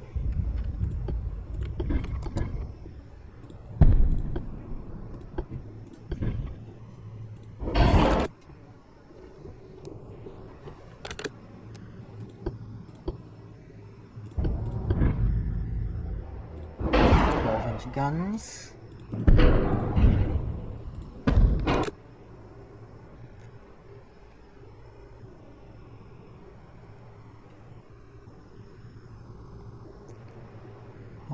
Armament. Iowa was armed with a main battery of the primary armament.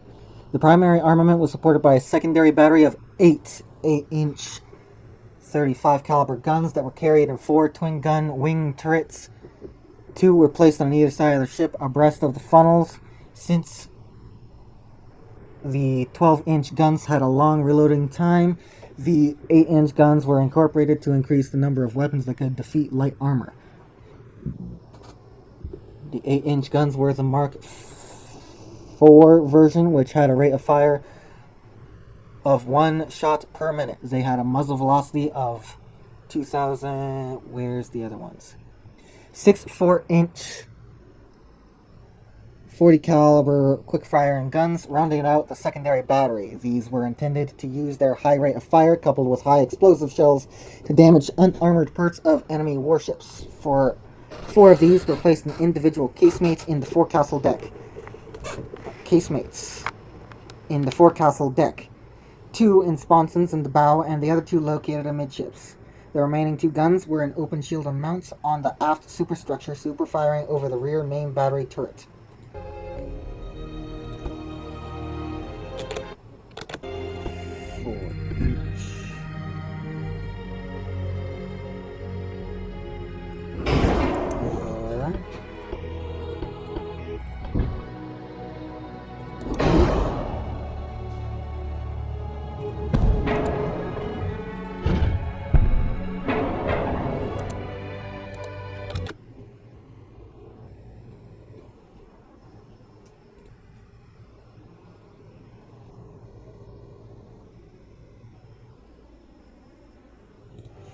Okay, I see.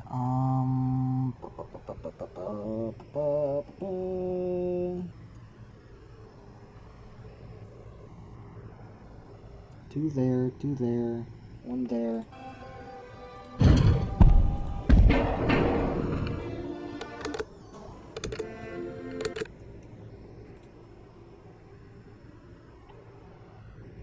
$11, 12,900. 12,900.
Range 9,500. Wow. Draft is immense.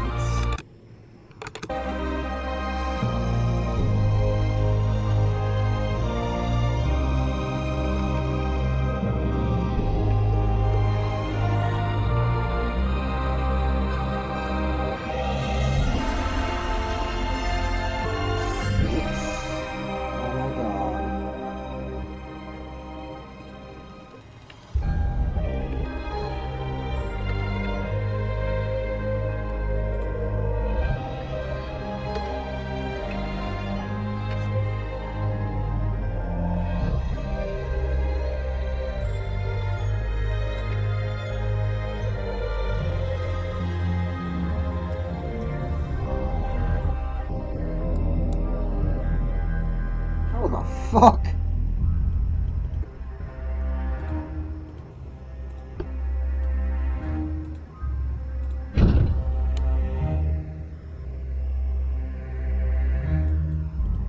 answer, it isn't.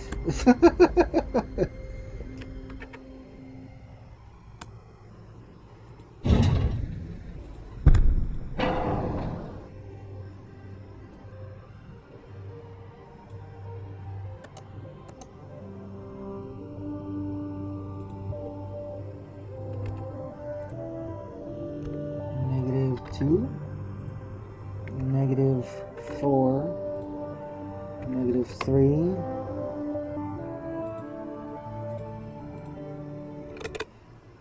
At what speed? 16 knots.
There we go. That looks a little bit better in terms of superstructure. It also gives me a little bit more, which is always nice.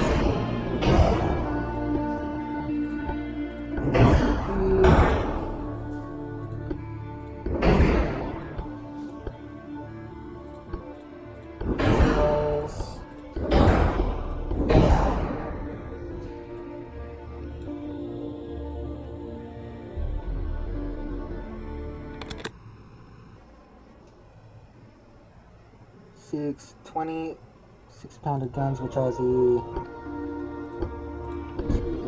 1, 2, 3, 4.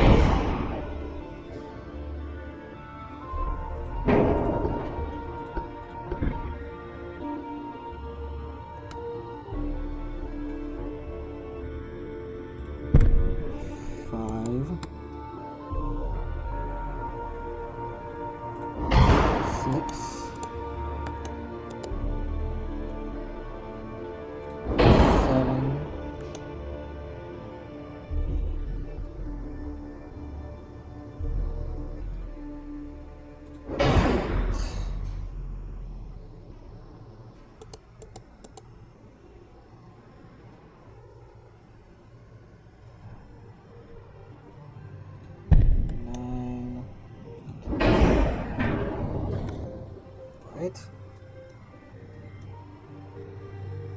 8, 10.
And 8, okay.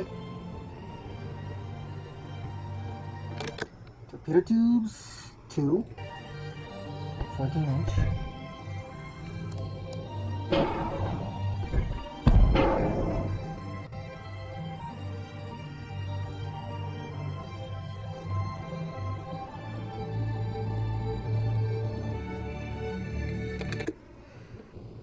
Alright. Armor.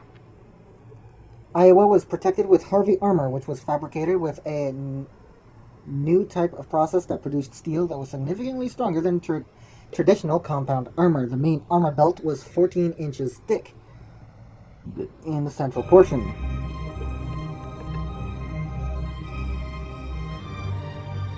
What?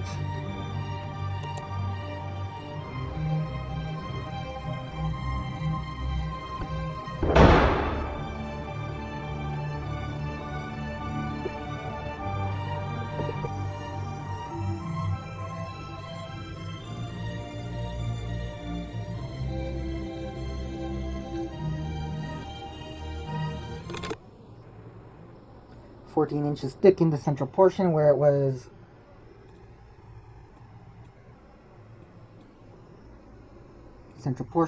protected the magazines and propulsion machinery spaces. It extended from 3 feet above the waterline and 4 feet 6 inches below the line, and it extended for a length of 186 feet of the hull. The belt tapered to 7 inches at the lower edge. At either end of the belt, angled bulkheads that were 12 inches thick connected the belt to the barbettes for the main battery turrets. She had a 2.75 inch thick armor deck that was level with the top edge of the belt. On either end of the belt, the deck sloped down on the sides and was increased slightly to 3 inches to provide the bow and stern with a measure of protection against light guns. On either end of the belt, the deck sloped down on the sides and was increased slightly to 3 inches to provide the bow and stern with a measure of protection against light guns. Above the belt was a thinner strap of armor that was 5 inches thick where it protected the 4-inch guns and reduced to 2 inches where it covered the 57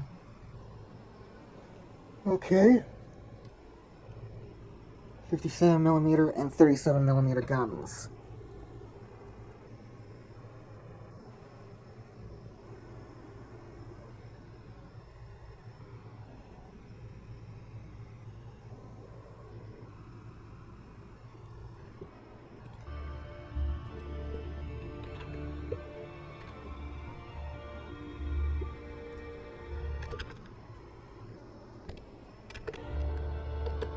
Eight.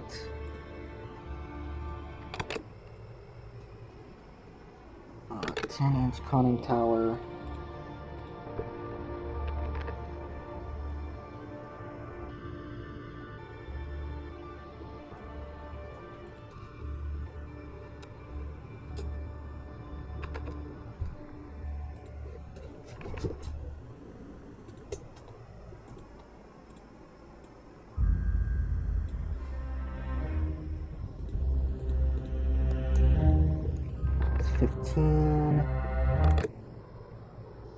Iowa's main battery turrets were protected with 15 inches of armor on the sides and 2-inch thick crowns.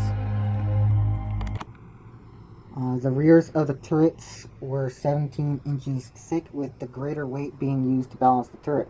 Their barbettes were also 15 inches thick on the exposed sides and reduced to 12.5 inches.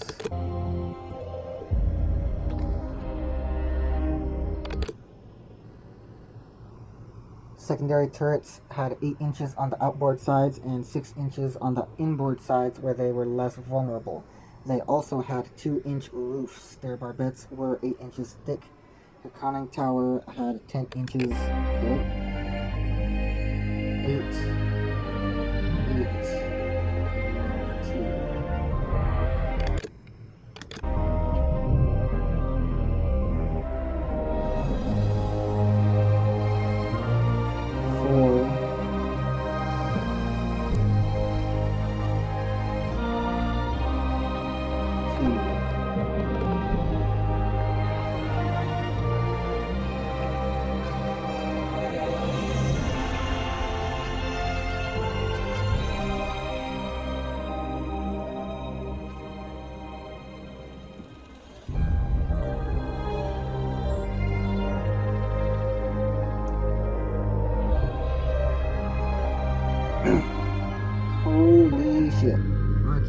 I got her underweight.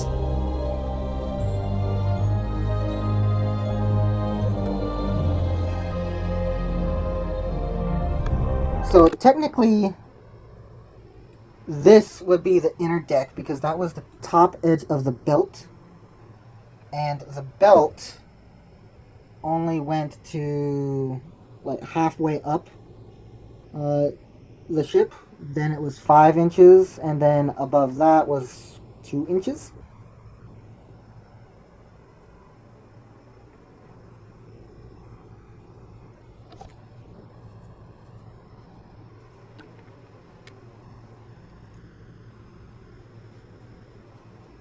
Four inches and then reduced to 2 inches. So technically that is the inner belt here, or the inner deck, but there's no armor on this main deck, so I have to do that stuff.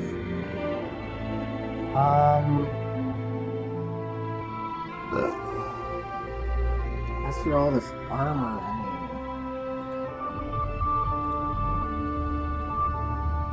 I mean, not much I can do.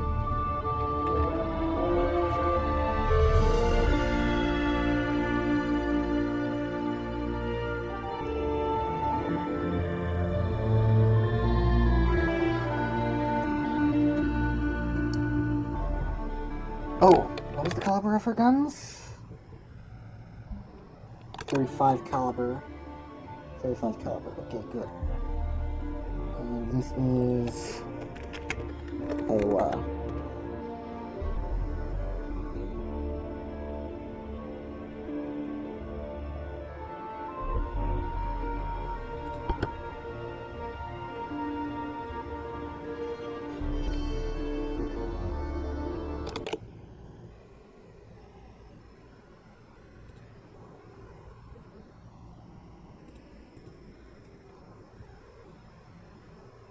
Commissioned June 1887, 97, and then New Orleans, 1898. Then Futo, August. February, August.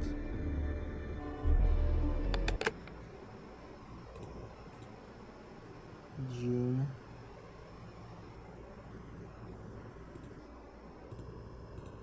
Porter.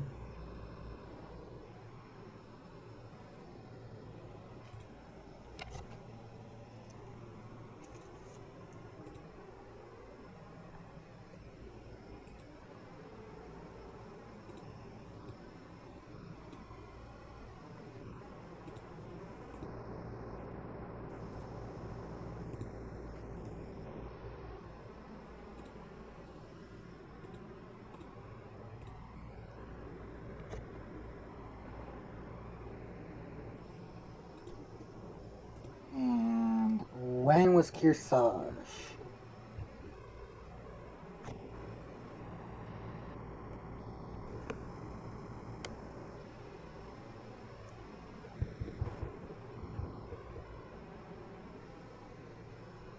Commissioned February 1900, May 1900.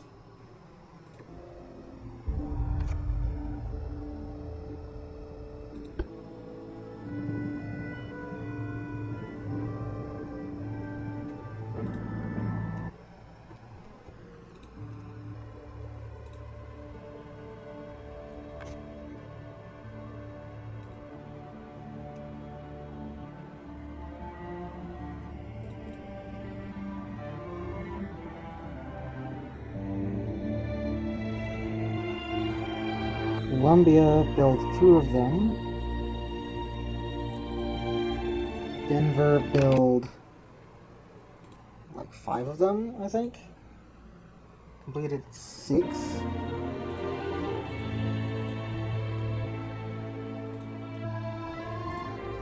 Indiana build 3. And Iowa build 1.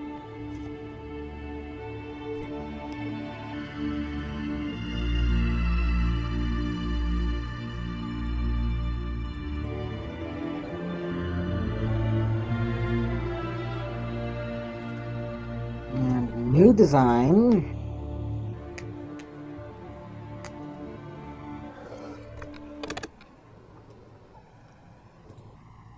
$18.90, 1898. Alright.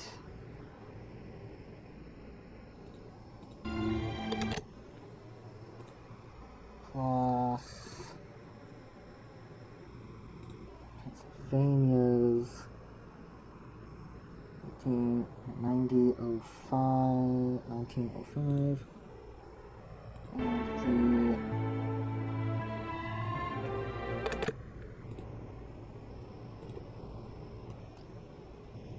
And Ericsson.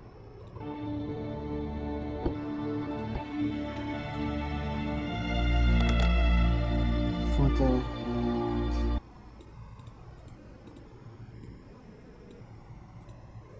Porto.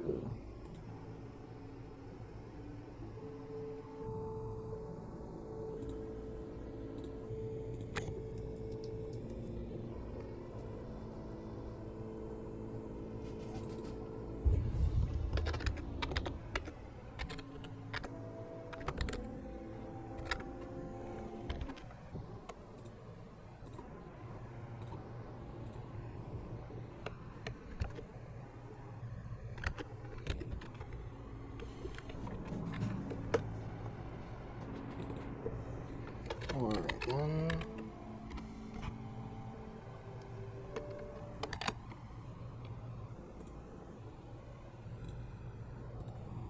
Denver.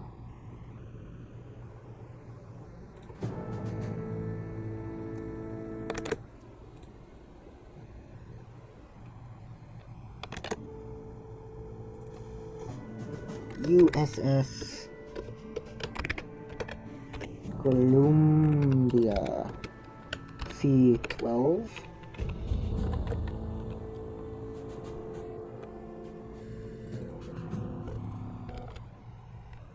USS Minneapolis. USS Minneapolis C-13.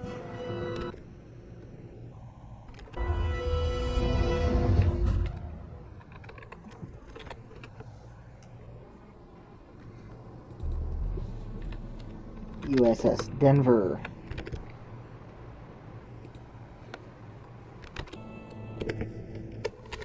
C-14.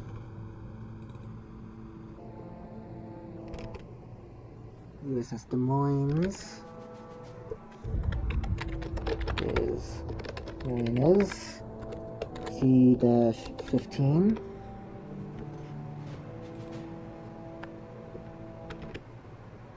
Chattanooga. USS Chattanooga. C-16. USS, there we go. USS C-17. What are you? Galveston.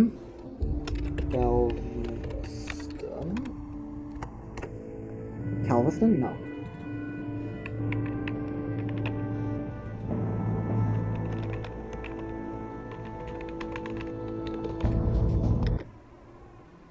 Galveston.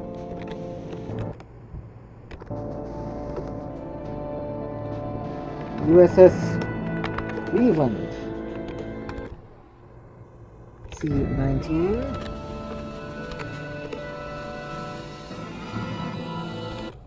And USS Tacoma. C-18.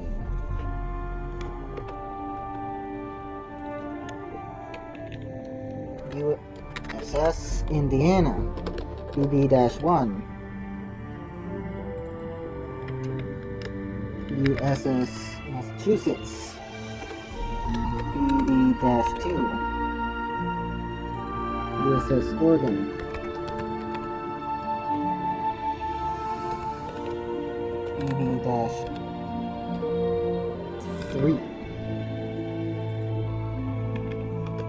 USS Iowa, PD-4.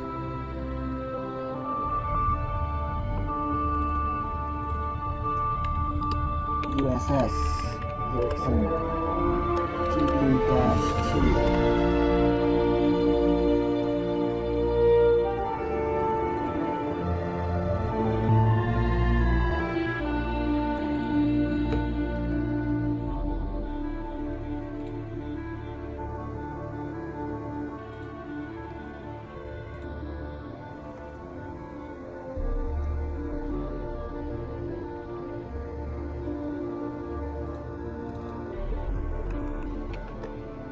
USS Brooklyn, ACR-2-3.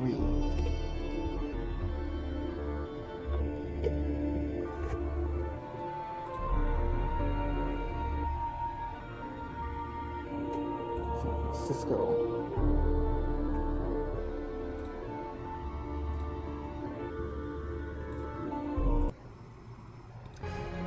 Okay, 6,000 Denver. Come on, that place. 1,000, those go down. Open.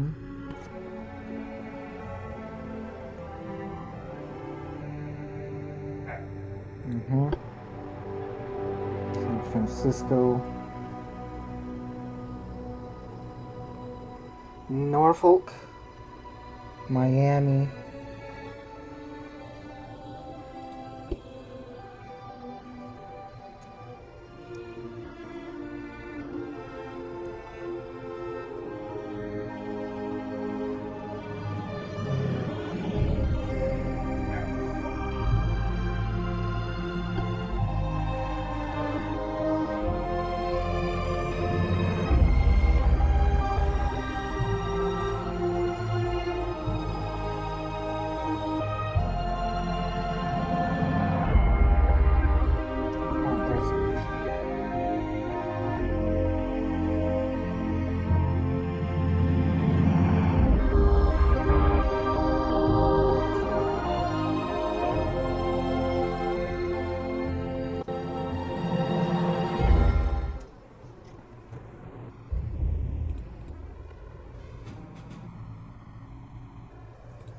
Columbia,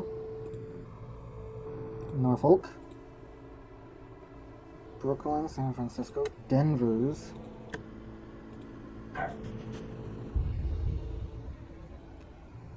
Tampa,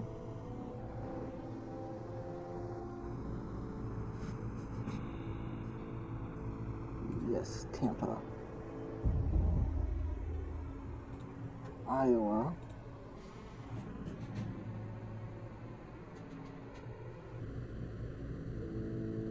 Tampa,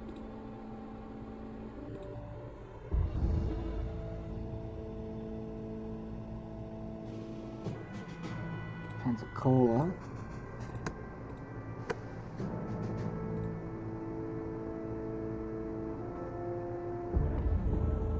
Tampa, or is Miami open for this one? No. Oh, whoops. Tampa.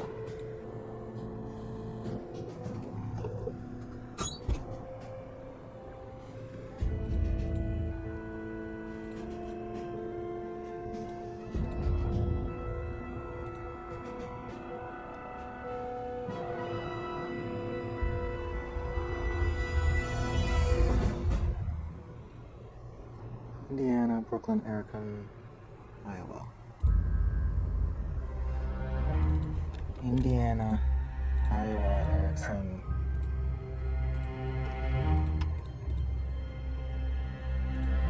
Suspend.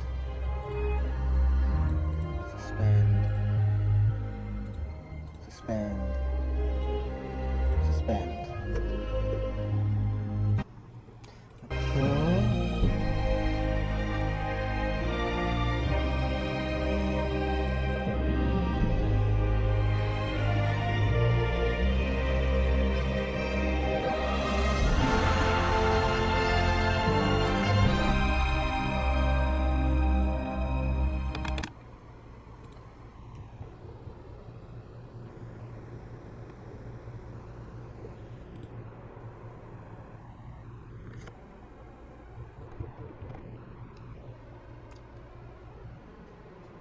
authorized in fiscal year 1901 by Act of Congress 1901.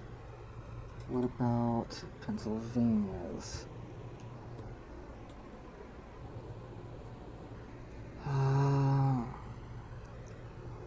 These ships were ordered in fiscal year 1900 and 1901 as part of the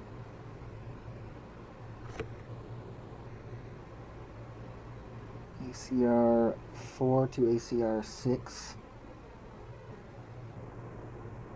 as part of the naval buildup touched off by the Spanish-American War, together with the four immediately succeeding Tennessee-class ships. They were called the Big Ten. They were originally intended to operate in the battle line with battleships.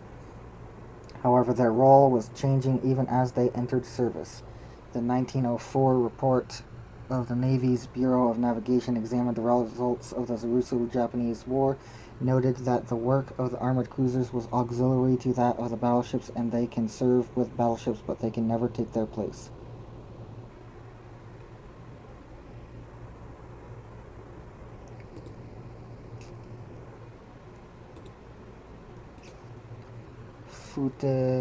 Okay.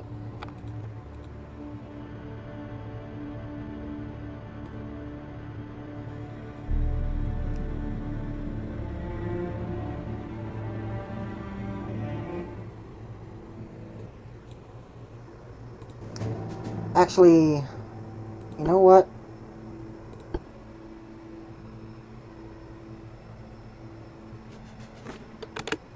When was Kearsarge ordered?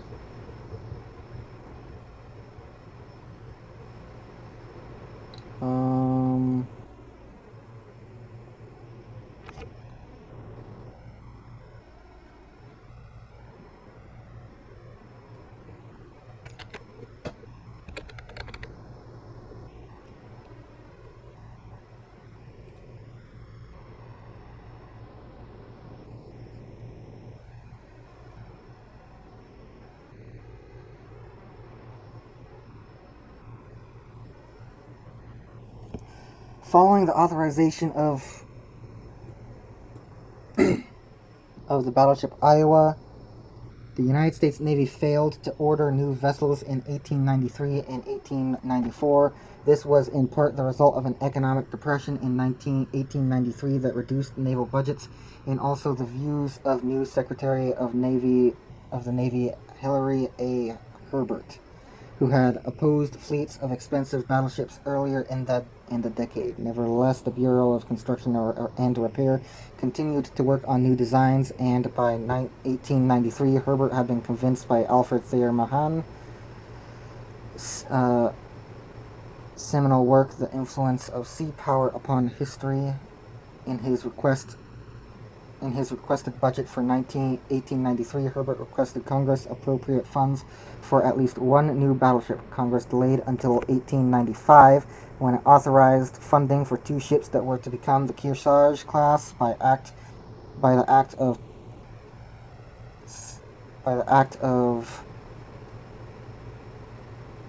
2nd of March 1895. Work on the new design began immediately, and by late March, 4 proposals had been prepared. All 4 marked a compromise between the high freeboard Iowa and the coastal battleships of the Indiana class. They had greater freeboard than the Indianas, but lacked a raised forecastle. The raised forecastle that had rendered Iowa an excellent seaboat. Coal storage again represented a compromise between the two. Armor protection was increased compared to earlier vessels, which included an improved arrangement of the armored deck so that it protected a greater volume of the hull. The main battery was to repeat the 12-inch guns used in Iowa, since they fired significantly faster than the 13-inch guns the Indianas carried. The designs varied considerably with regard to their armament. By this time, a new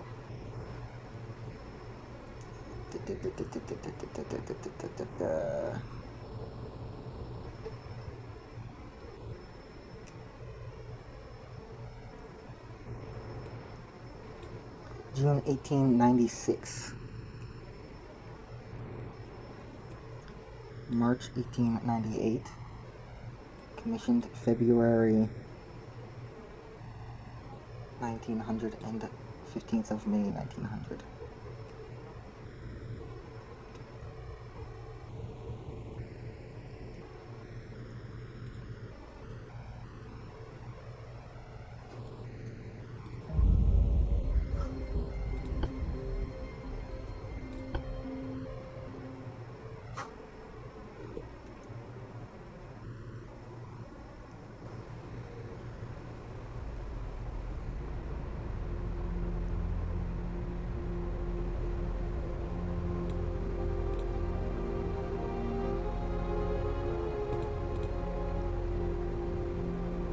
I need funnels and I need destroyers, apparently.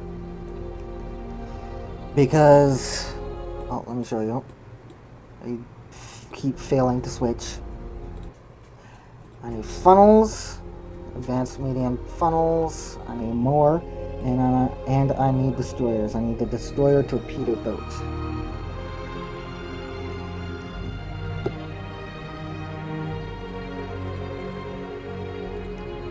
View.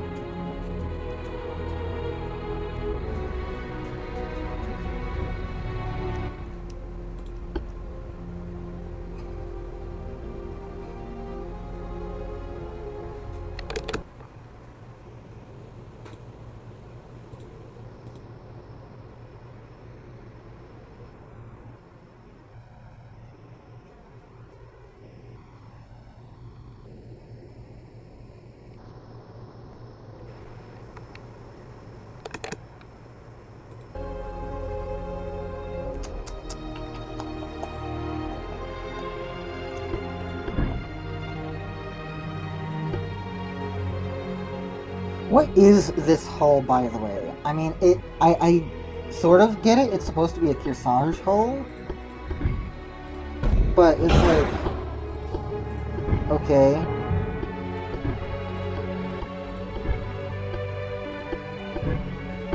Four-inch guns can go in here. But that's not supposed to...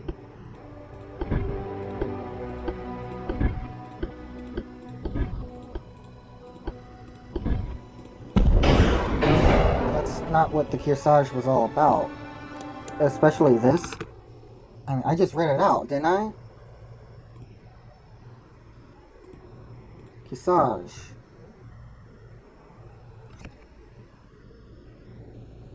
And the coastal battleships of the Indiana...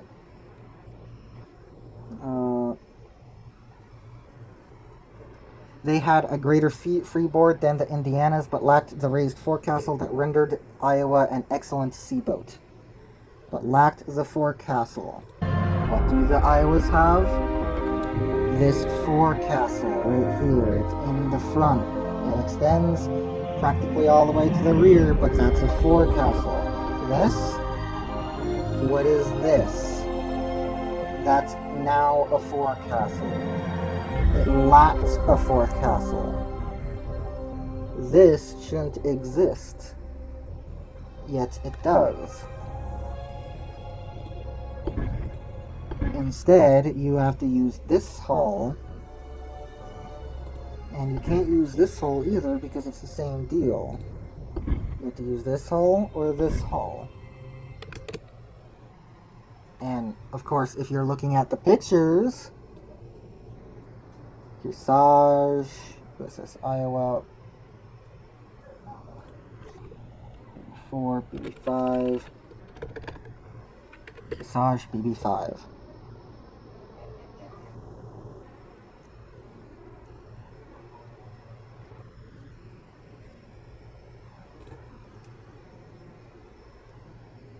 I mean, yeah, that raised portion looks like it. This raised portion sort of looks like it, but it's not because of this.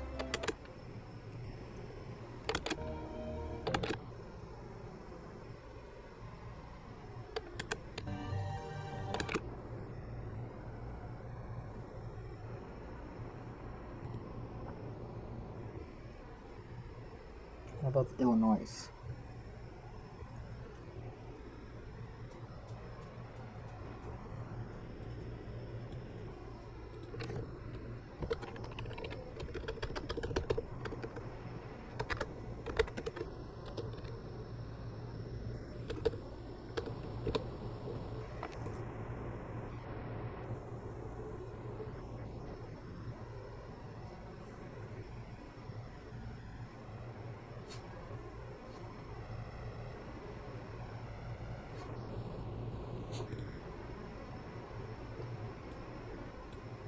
This picture is probably the clearest for this model. It does have a forecastle right here. It has this. There's this raised portion here with the thing on it, so the best hull for this would probably be this one. Even though this doesn't extend over here.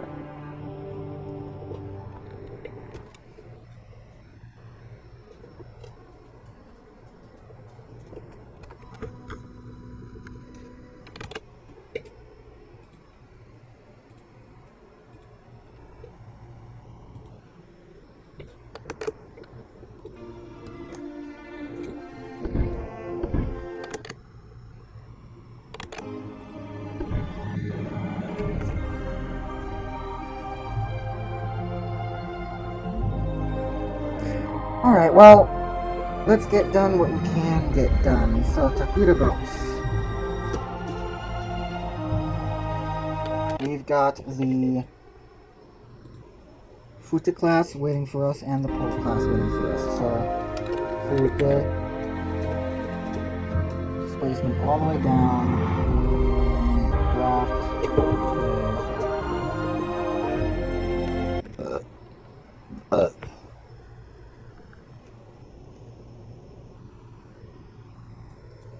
25.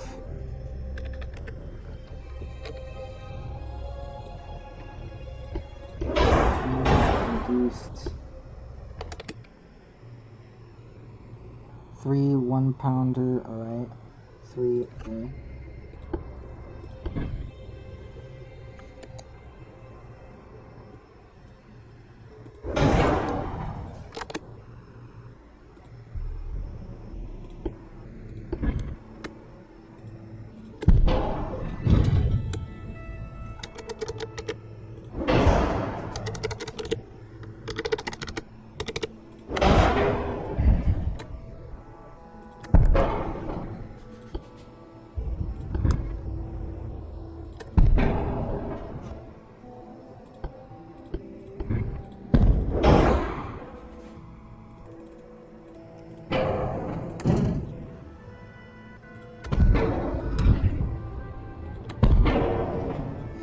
Same basic loadout as last time. Last couple of times. These are supposed to be 18-inch. Yep. 18-inch, so.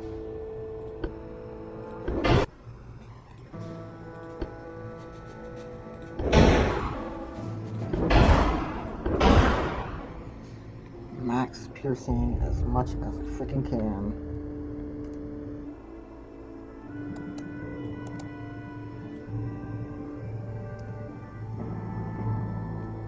And next.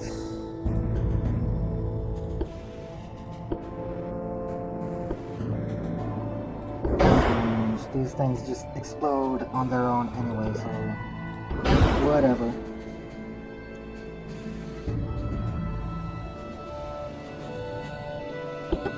Save. And this class had how many in it? 3. Futa, Rogers, and Winslow.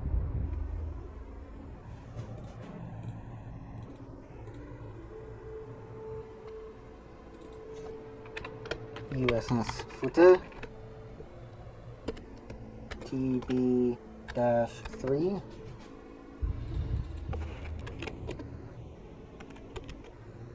USS Rogers. TB-4. And Winslow.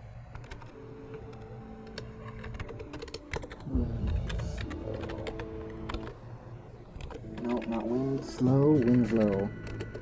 TV-5.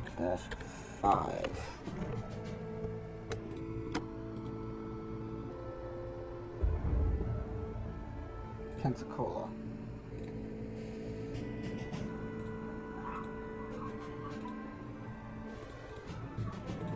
Then sign.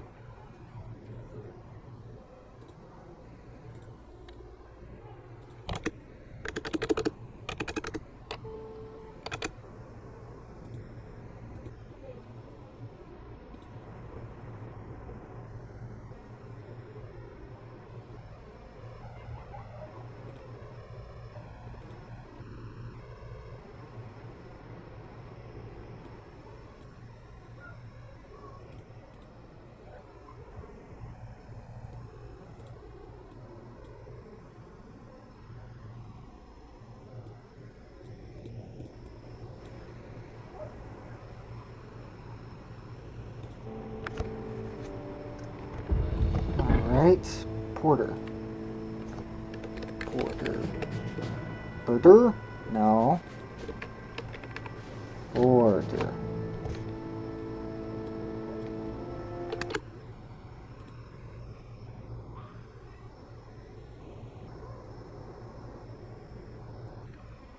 $29 knots.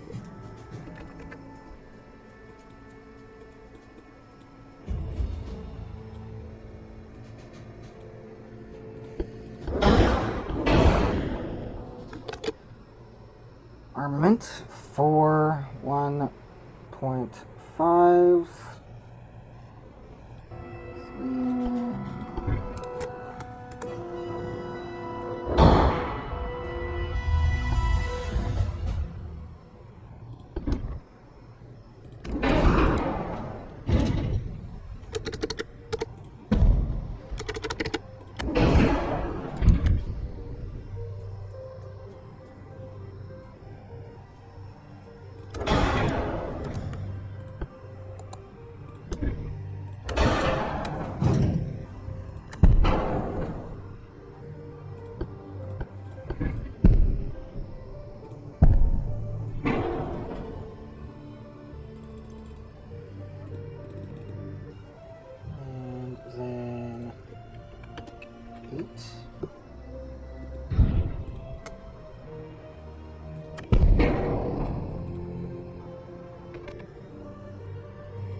-4, -5, -4.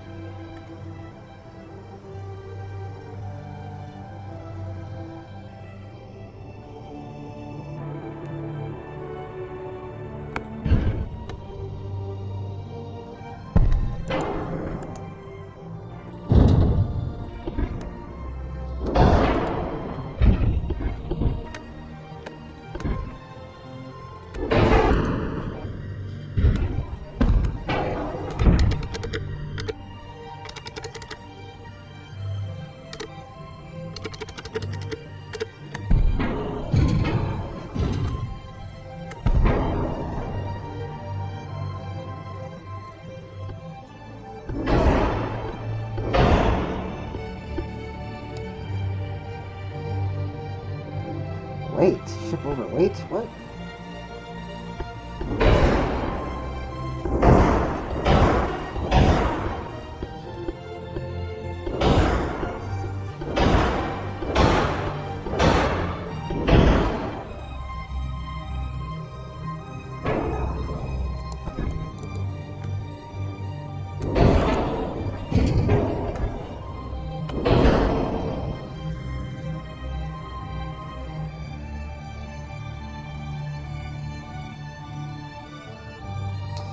It's because of the freaking engines. I get it.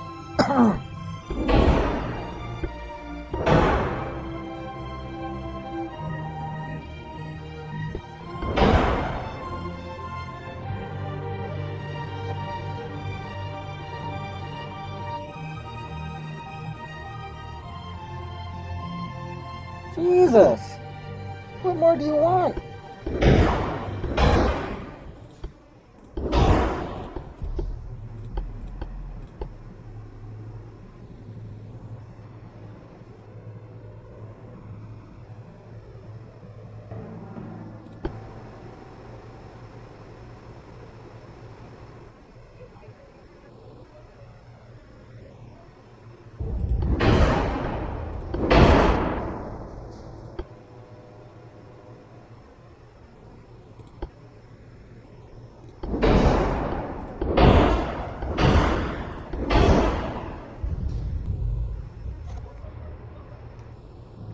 Holy shit.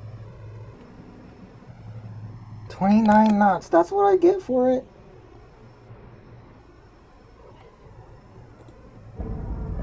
Ouch. That's cold.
Okay, well, that looks like it's gonna be it.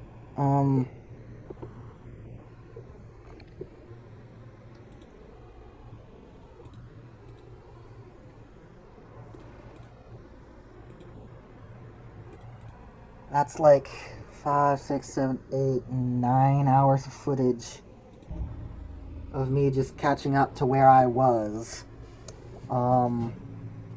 I still don't think that I've caught up to where I was. Have I? I think I was already on my way to the Kearsarge and all of that. So I'm still not caught up. But we've done a hell of a lot, even still.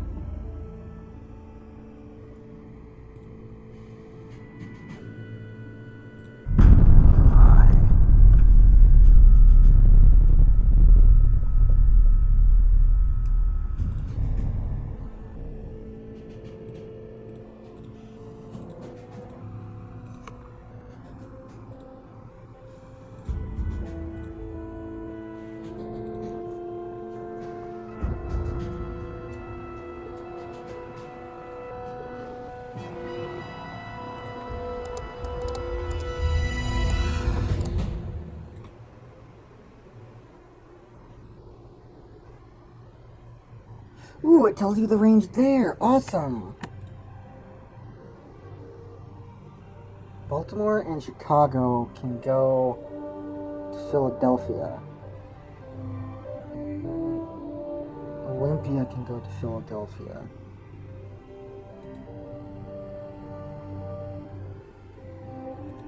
Not Philadelphia, Pensacola.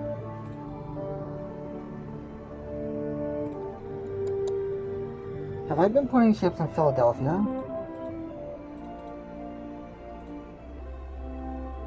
Pensacola, Pensacola, Tampa, Tampa, Tampa, Tampa. Miami, Norfolk, Norfolk, okay.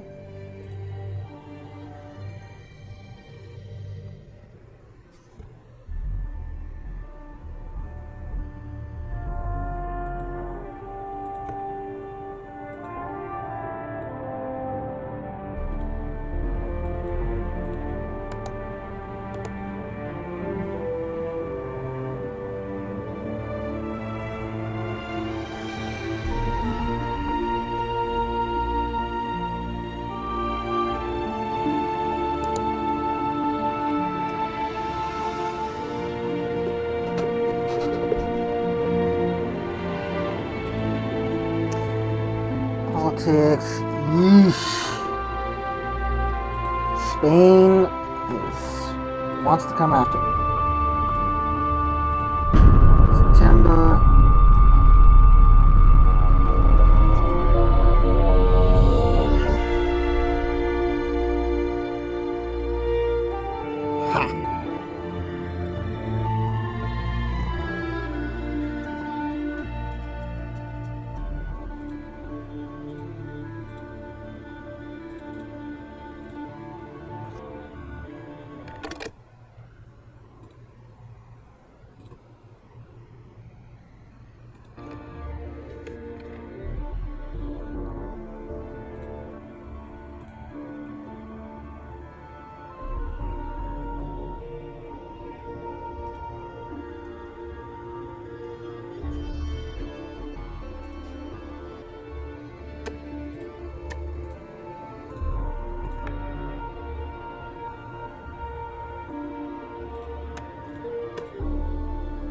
Miami. Give me Miami. Give me Miami.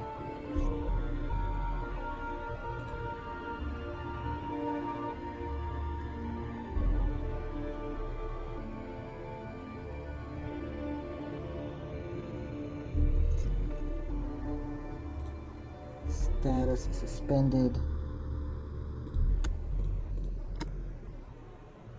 Zoom.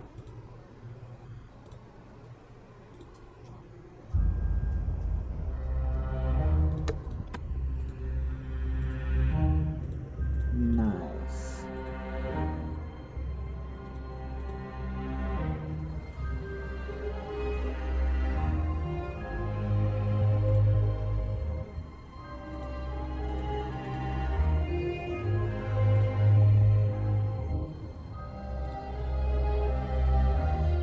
Oh man, Texas is overweight? Even still? I got rid of so much weight on her though, didn't I?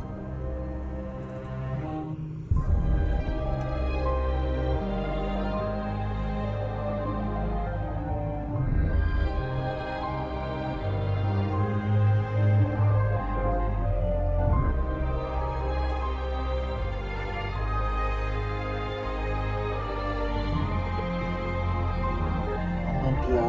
Shit. Atlanta.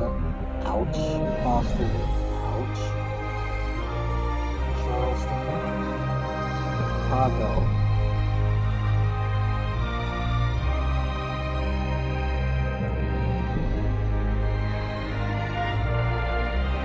Baltimore is good.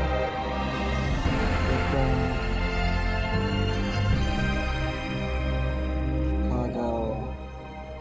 New York. Ouch.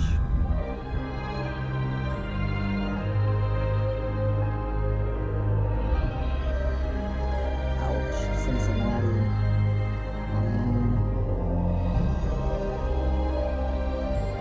Denver's,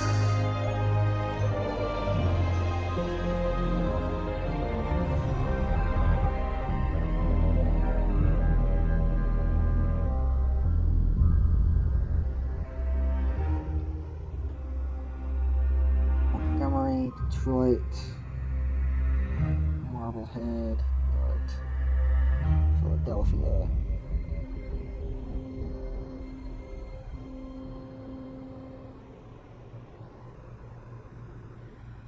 San Francisco, Cushing, Exxon.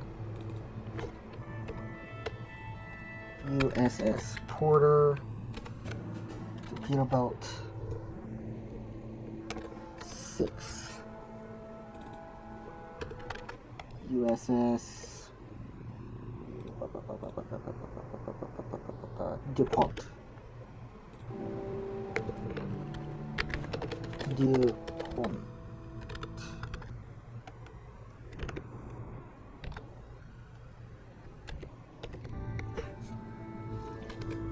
TB-7.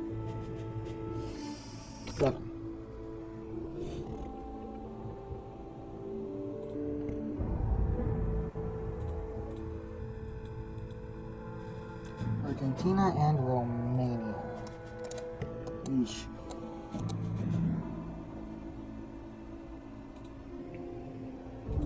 Alright, let's finish off this year.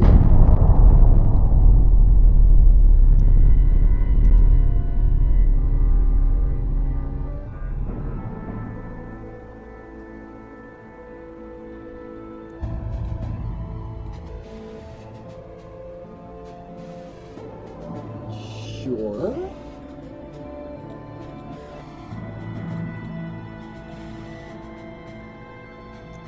Okay, good.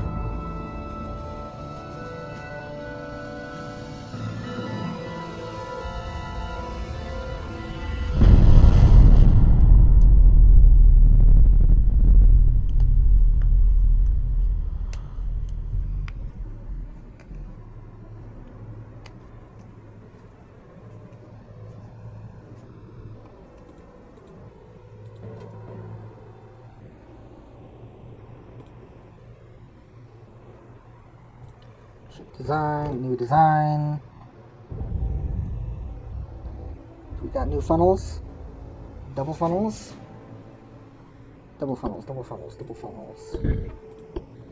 No double funnels. No double funnels. Darn it.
Alright, that's the end of the year.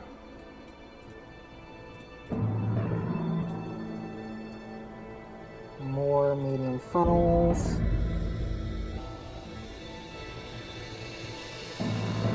Yeah, so I'm gonna just end it there because I've been going at this for 9 hours now. And I'm probably gonna have to cut these videos up. But by 1897, this is pretty much all of the designs that they had.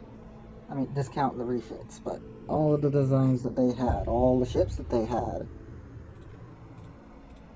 A total of 19 active ships with 18 building.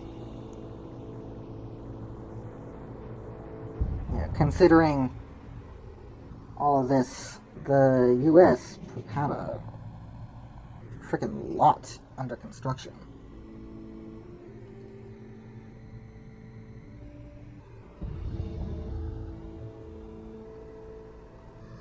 But that's it. I'm gonna go to bed.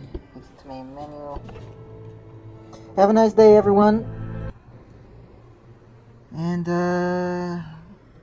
if you're watching this before you go to bed, I don't know why, but have a good night too. I'll see you later.